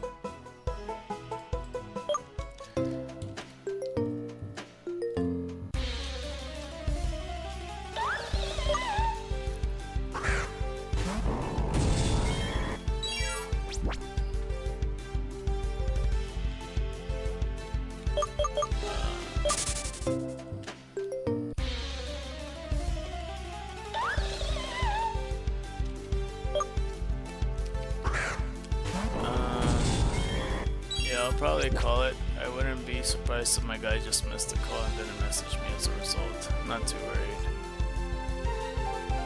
Oh, okay. So you're gonna head out then? And get some sleep and stuff for work?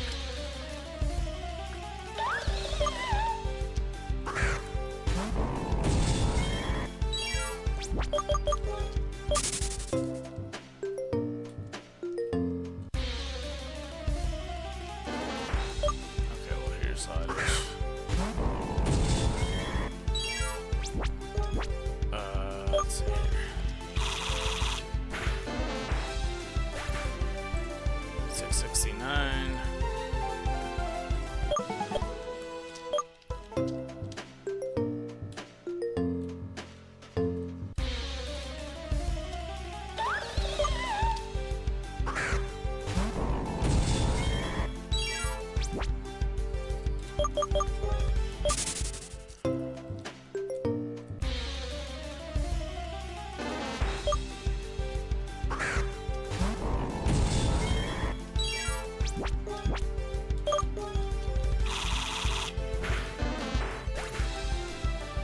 Okay, 670. Yeah, if I'm late and I'm late tomorrow, I work. The event is going on tomorrow, so I am not really working. Okay. I hope I counted it. I don't recall if I did or not.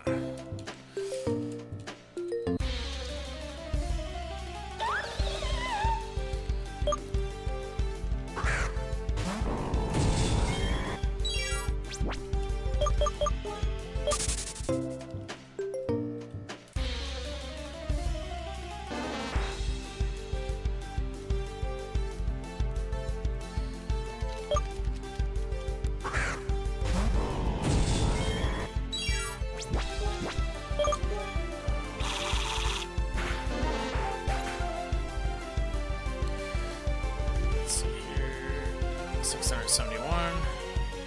Alright, I'll see you around, foe.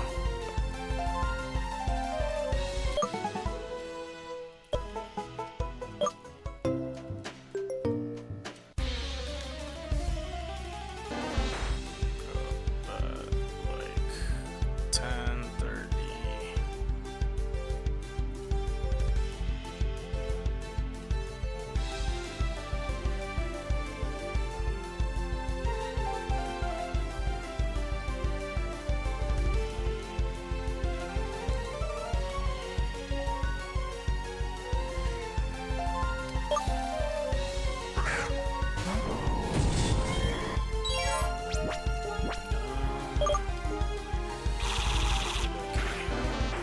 Let's go open some packs.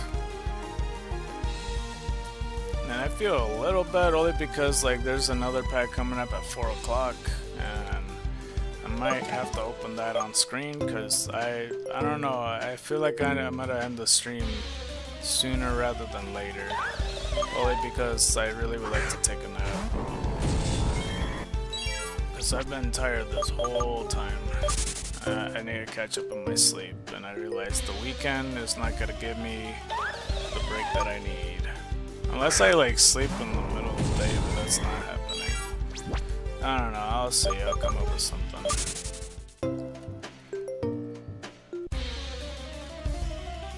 Unless well, shit, I don't know. There's like a lot of decisions to make.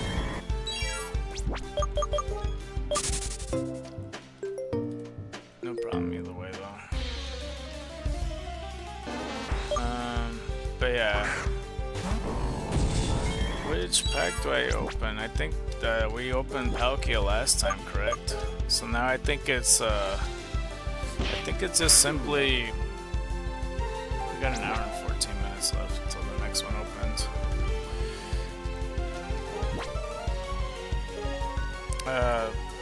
The next one, yeah, it's Mythical Island. Alright, let's open a Mythical Island pack. As soon as I start fucking not missing any more moves. Alright, 673. Oh. Someone's trying to trade. Hold on, I'll just open this now. I'll do the trade in a second.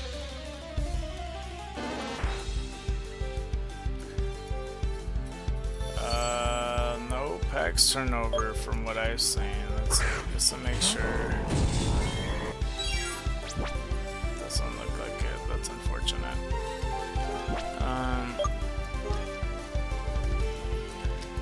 Okay, let's check every pack one at a time like I always do. Hold on, let me turn it over properly. Could I land my hammer, please? Thank you.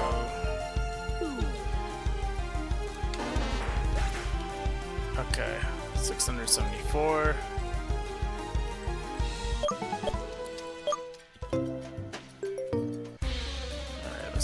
Pack number 3.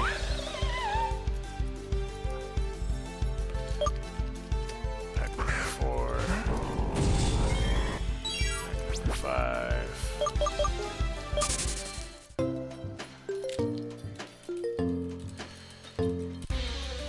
Pack number 6. Pack number 7.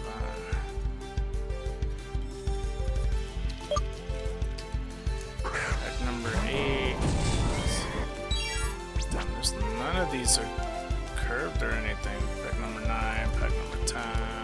Okay, pack number 11. Oh, this one's curved. Okay, pack number 12. Pack 13. Sorry, hold on. Pack 14. And the last pack. Kinda looks slightly bent, or is it my imagination? I think it's just my imagination. Okay, let's just go for the other pack either way, because this, if it is slightly bent, it's not enough bent compared to this one. Alright, so ready? I didn't hear a damn thing. I have a holographic at the end at least. Okay, so after we count this one, 675.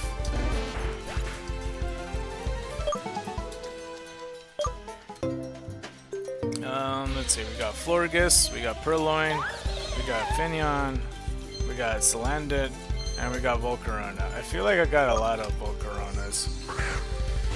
Well, one of these days I'll get something pretty good. Alright. I didn't mean to fucking do that, shouldn't he? Okay, this is fun. I didn't even mean to fight Phantom, period.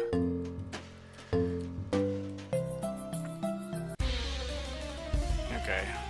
I didn't finish any of these missions, by the way, fuck.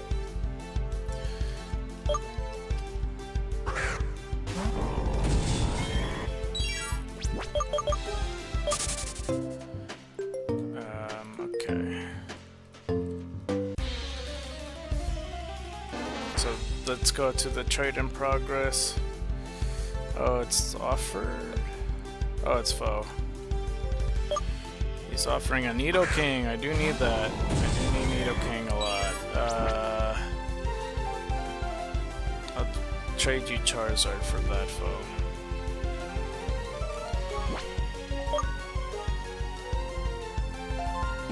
I've been waiting to get Nidoking for the longest time. I actually do really love Nidoking a lot, even the fucking Pokemon card. I realized 676. It's like one of the top greats.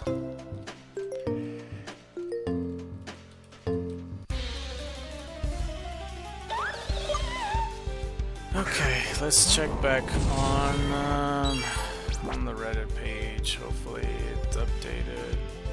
Hold on, let's go like that. I didn't mean to do that shit. Still a bit surprising I hadn't come across any of it.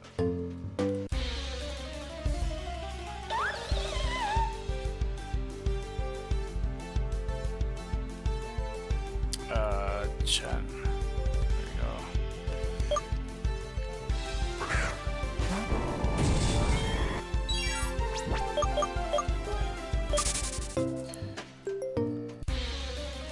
Okay, well we got like about 20 minutes left before I end the stream because I'm gonna cut off for like the first 20 minutes or so. I'm not really sure what time I started, but like roughly around 20 minutes a safe place to estimate it. But yeah, we could talk about what happened in like the Eevee and Friends thing that I was gonna talk about. So the anime short that I watched, because this should take me roughly around 20 minutes to talk about it. So Eevee and Friends, it starts with the short by opening like Pikachu, Axew, Pansage, and Oshawott all swinging from like this big ass trunk that has like a hollow piece in the middle and it has like vines on it. and it looks very dangerous because I would not feel comfortable swinging on that trunk for shit, because it looks like it would just break off any moment. Like whether it's the trunk or the vines or anything, it doesn't look sturdy enough to me to be swinging off of it. But that's how it starts off, and then it shows the title of the episode and stuff like that. And it doesn't explain again where like Ash or any of these other characters are at, because it's just Pikachu and like the rest of the game that I mentioned, just like chasing each other and just running through the grass and the meadow and stuff. 678. And through the meadow they hear something, and it's like the same black and white narrator as like the last one, which I didn't mention, because usually they have like a male narrator that's just like, oh, I wonder what Pikachu's up to. Look, oh, watch out, it's Team Rocket. Like, you know, this is that dude. But I think like the black and white narrator, like, cause she's like, it's a female narrator, and I think her voice is very calming for like when she was talking in the Meloetta episode, which I forgot to mention. Yeah, nah, like I like her voice a lot when it comes to these shorts. And I don't know if she's like the normal black and white narrator in the show, but I don't know, I really like it. But either way, she mentions that there is, you know, a voice going on in the middle or whatever, and it's Sylveon. Like, you could barely see glimpses of her. And the first time I saw Sylveon or even Mega Mewtwo Y or X or anything like that, it was, you know, I think it was from like Korokoro / Cerebi that introduced me to it, that they introduced Sylveon being the first Kalos Pokemon. So it was very exciting times when we saw that. Like, it was pretty good times getting all these Pokemon revealed to us. But yeah, Sylveon was the first Pokemon introduced, so you see glimpses of her passing through the grass. And the thing about the video that I watch, just, you know, and it's not the best source that I watch, and it's surprising because it's Pokeflix, which hasn't really failed me at all any of these times. And maybe it's just like, you know, maybe I could have fixed it, I'm not really sure, but it was desynced the whole time for me, so I hear like some of the voices and then the Pokemon would do the action afterward. And I don't know if I could have found a better source to watch it normally. So yeah, all the audio was a bit ahead, and yeah, out of sync and stuff. So you would hear Sylveon's voice, and then Sylveon's face would appear and stuff like that, and you go like, ah, or whatever. So that would happen a lot. I mean, it wasn't like scary or anything, but I'm just saying. But yeah, she was running in the meadow and stuff, like just teasing them, I guess. Eventually, when they kept chasing each other through the meadow and stuff, because Pikachu doesn't know what it's even looking at, eventually Sylveon stops right in front of them and says hi, and everything with the ribbons. And I realized Sylveon uses her ribbons a lot for her arms. That's just what she does. And while all the other Pokemon are introduced, Oshawott has absolute hard eyes for her, like quite literally. Like, Oshawott just fell in love with her.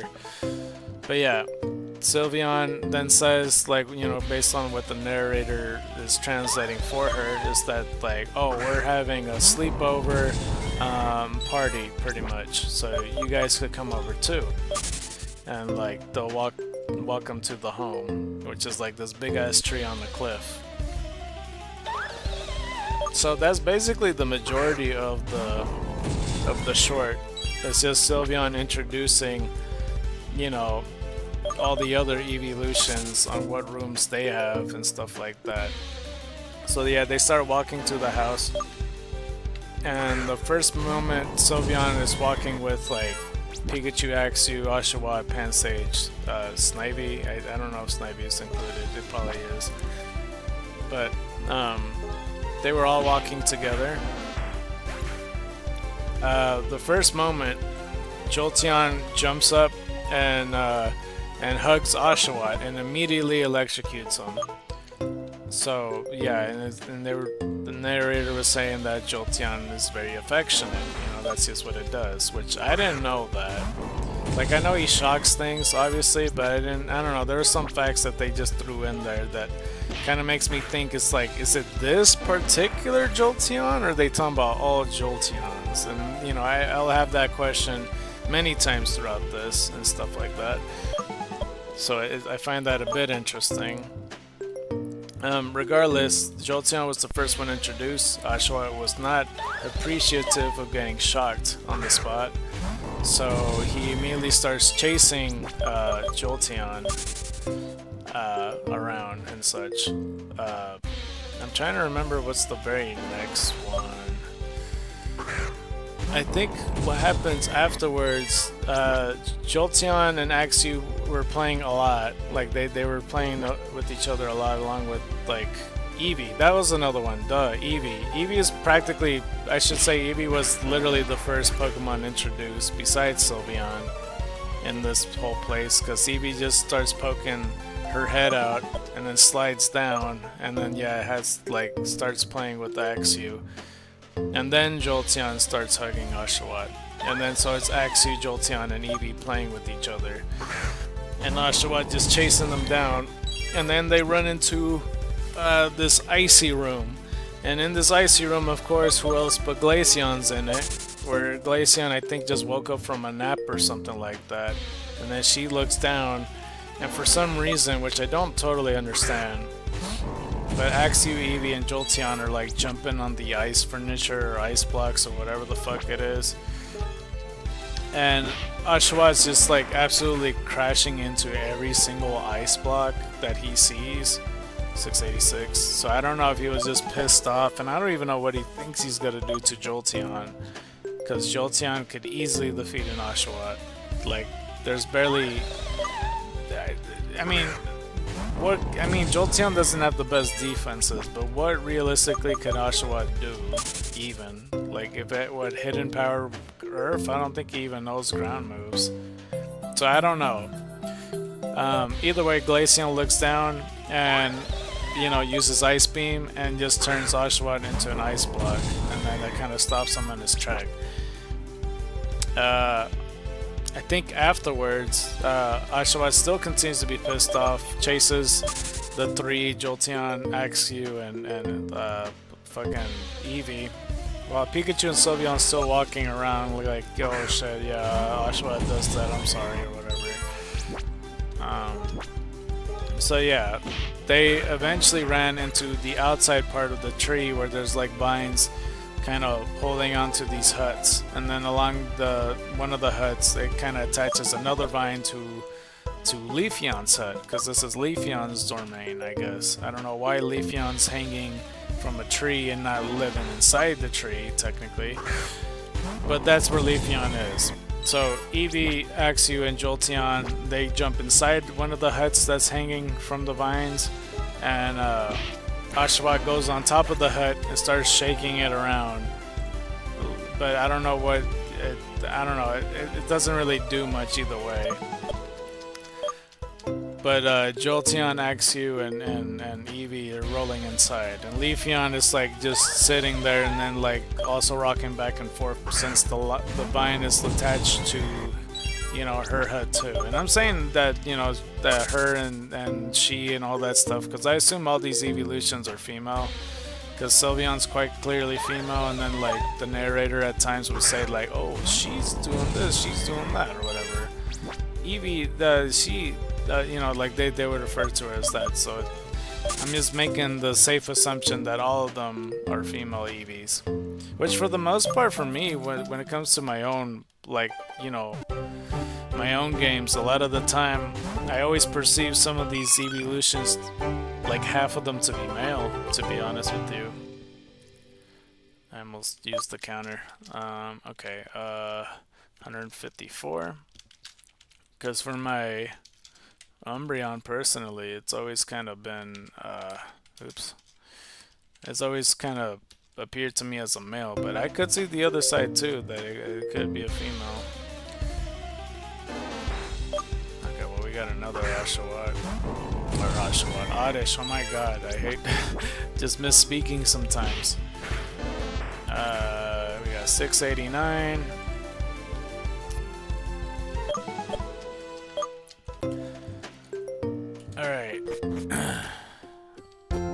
So let's go over and fly.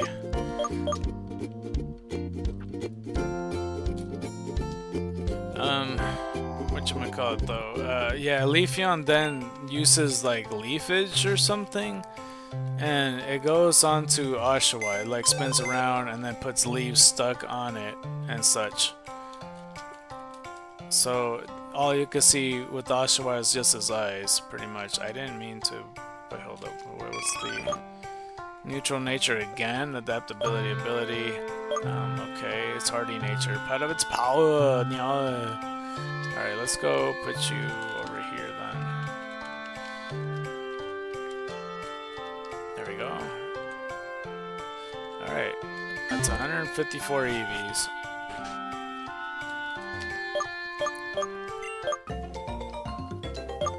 Thank you. So yeah, since these leaves are still stuck on Oshawott and only his eyes are exposed, he still gets a little pissed off and continues to chase the trio that have been running around this whole time, Eevee, Jolteon, and Axew. I'll just call them the trio because it's so hard to say their names all back to back like that.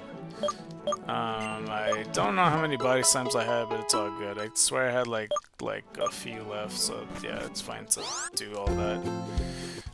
Let me, once I get up there, let me take the time to look at my PC, because I don't like looking into my phone when I'm like checking for Reddit messages, because it's more of a pain in the ass. But I would like to trade right now and not wait a whole 12 hours for a response. Hold on, let me check Reddit right quick. And I hadn't promoted in these past 2 days, which I should. I'll come up with the title for tomorrow, what to put, because I honestly don't know.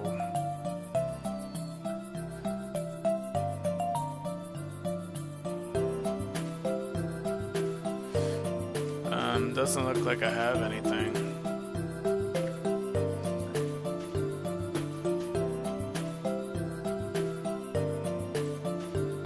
Hold on, let me just check if she was even active. 7 hours ago. Bruh. Oh, then again. 12.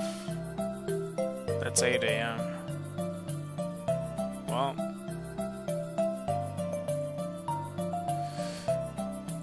Okay, well, there's a chance that she's just asleep then. Well, that's unfortunate. Because she messaged me at 11, like, you know, close to midnight, and she replied a whole couple hours ago, 7 hours ago. I know, that'd be... Wait, what? Yeah, no, that'd be 8 AM. Yeah, never mind. We'll see, we'll see.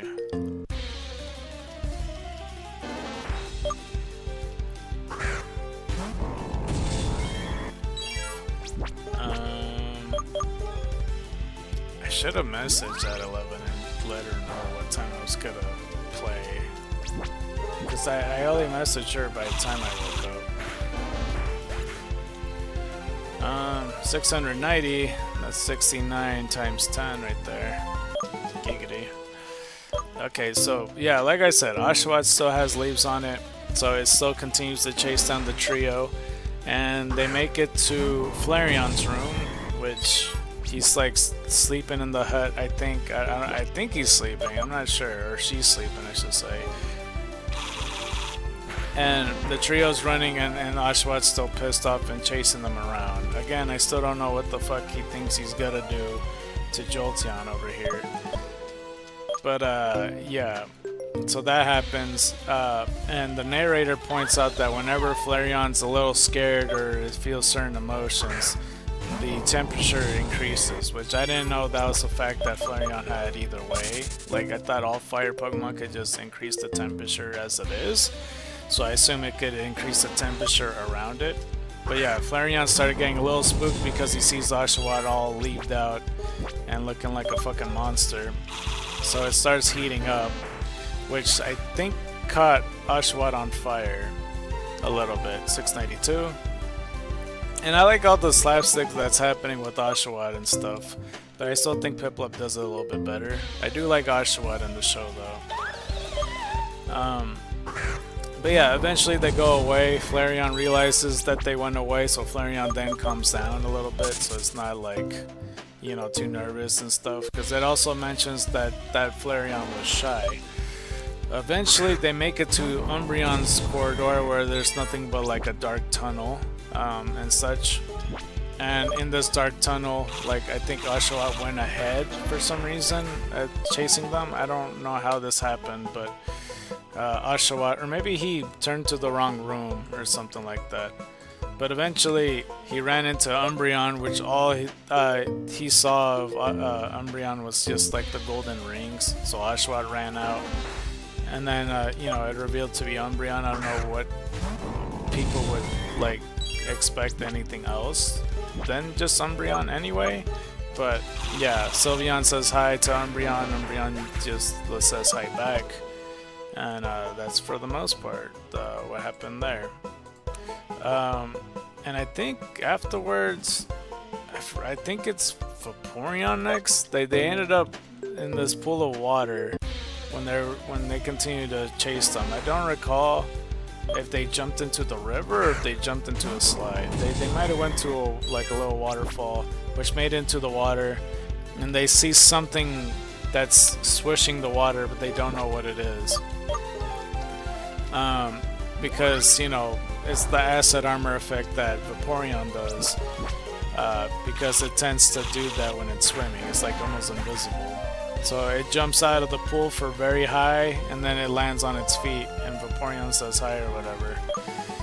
I don't recall what happens afterwards, and I think this is the part where, like, you know, all of them are still in the water and such. And I think there was a part where Espeon's, like, they mentioned that it keeps looking at its own beauty or some shit. It can't stop looking at its reflection. Something like along those lines. And I don't recall if either Vaporeon or Espeon hit Oshawott from here, but that's basically the end of it. Meanwhile, this is all happening, I guess, like, Meowth and Wobbuffet were getting berries this whole time because apparently they got there first, and they're the ones that had the idea to do the sleepover party, because it turns out Meowth has a crush on all the evolutions, pretty much, which is interesting. 697. So yeah, they got the berries, and then like Leafeon, Espeon, and Vaporeon. Or no, maybe it was Glaceon. Yeah, Glaceon, Espeon, and Leafeon looked at them at Meowth, because Meowth noticed that Pikachu and all of them were there, because they were swinging on the trunk with the vine at this point. That Meowth was like, oh hey, this isn't free food for them. Why is there other guests over here? I thought it was meant for us. And then like we weren't really sure what the other three evolutions were saying, but it ended up convincing Meowth, and he had hard eyes for like the evolutions. Like, oh okay, no problem. We could get food for all of you. This is gonna be the best dinner that they'll ever have, or whatever. So while this is happening, and like I said, they were swinging on the trunk thing, which I almost did forget, but I pointed out in the Meowth thing. Was that Umbreon walks out of the tunnel at one point, and then just kind of basically howls or says Umbreon, like out in the canyon. And then like out in the distance, there's been silhouettes of like 5 Pokemon on there, which I recognize a little bit, but I'll mention it later. So then the real party begins, where like a bunch of Pokemon are performing, whether it be you know, Leafeon, Espeon, and Glaceon dancing or some shit, or you know, Pansage pretending to be Panpour and Panseer, like just doing the half and half paint, I guess. I don't know how he managed to even do that. And at some point, Meowth kind of like when like, oh, we can't get upstaged by these Pokemon or whatever, because he sees Oshawott spraying water gun and doing tricks with it. He's like, come on, let's perform or whatever. So he got Wobbuffet and himself to be dressed up you know, one of the two, or two of the other evolutions, pretty much. So like I think Meowth and Wobbuffet was dressed up as Leafeon and Glaceon, and Pikachu kind of looked like he was secondhand embarrassed by this. So in turn, I think Leafeon and Glaceon didn't approve of this either, because they kind of attacked Meowth and Wobbuffet, and so they flew off or whatnot.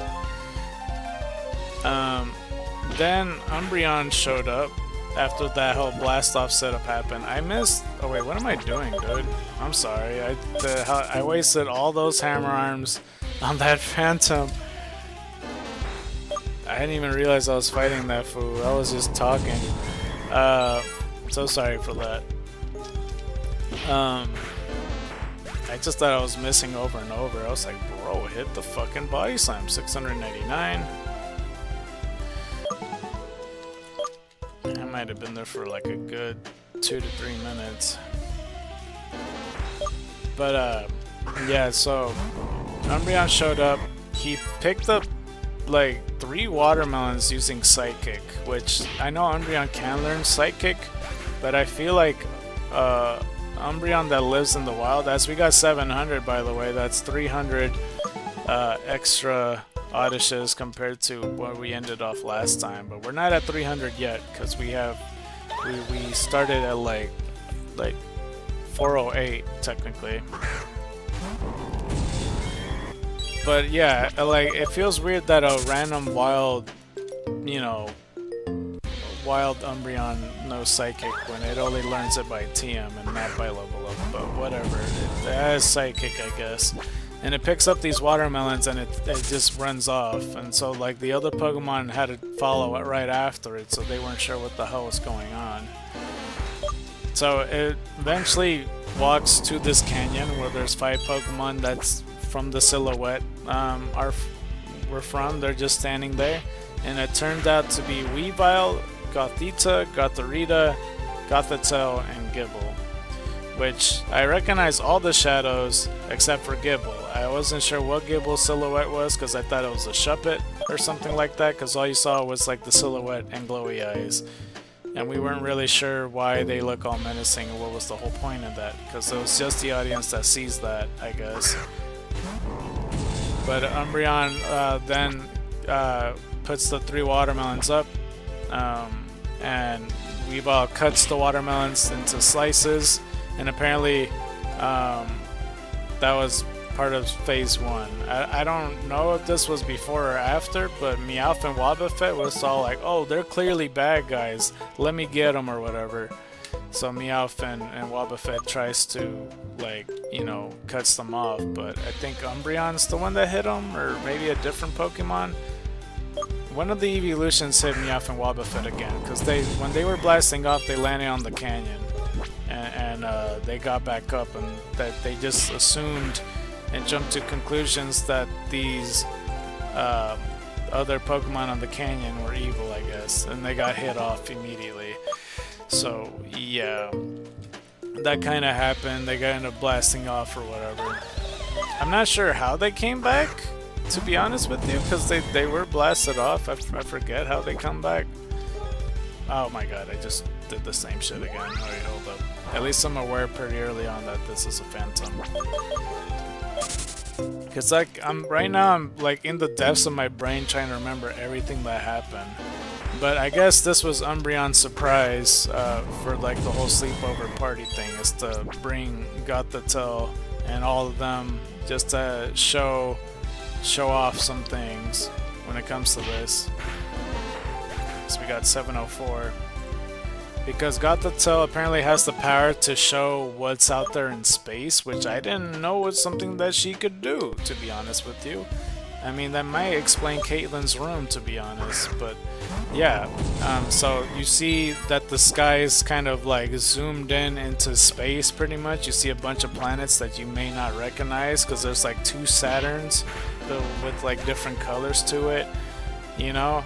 And then at this point, 705, was this whole montage, kind of, that, you know, all the evolutions are doing some sort of power compared to this, and all the group with like Gotharita, Gothita, Gothitelle, Weavile, and Gable kind of show off a little something of themselves with this whole space scene. Because Sylveon starts singing and has like these longer ribbons that are like more than 20 feet high, because they go super like far out. It's crazy.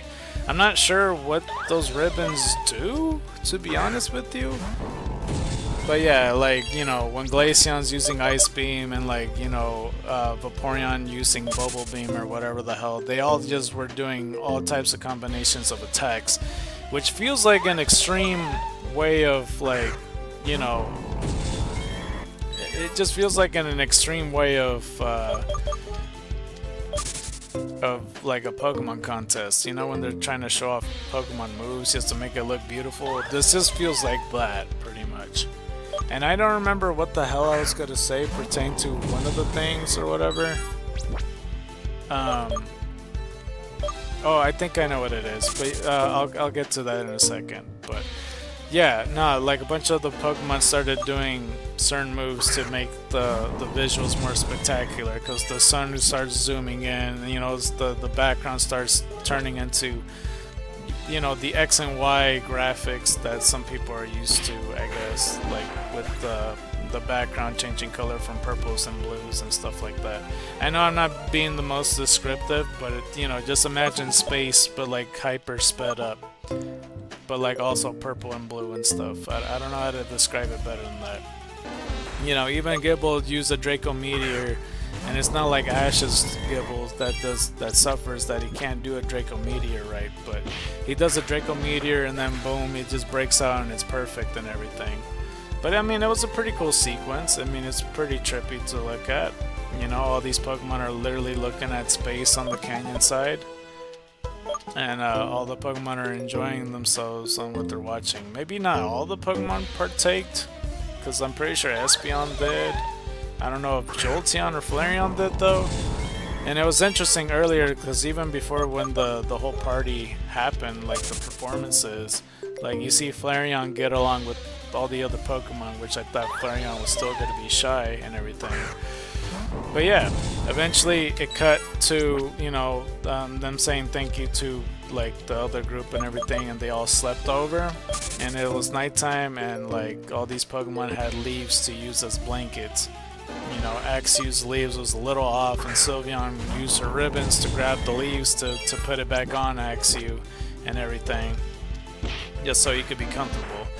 But like, when I'm thinking about this, right, 708 by the way, I'm thinking to myself, where the fuck is Ash? Like, and what is his opinion about all of this? Because wouldn't you think that Ash would be like, has anybody seen my Pikachu? Like, it's about yay high. It's a yellow mouse. Like, have you seen him? He's been gone for a whole day, and I don't know where he's been. I thought he was playing in the grass for a little bit. I turned to the left, he's gone. Where is he, dude? Where has he gone? And like, he doesn't realize that Pikachu and the other Pokemon, along with Silent and Iris, all their Pokemon are fucking missing. And they're probably thinking to themselves, did Team Rocket get our Pokemon yet again? We need to find Pikachu. Oh, by the way, we passed 300 officially. Well, it's 301 now,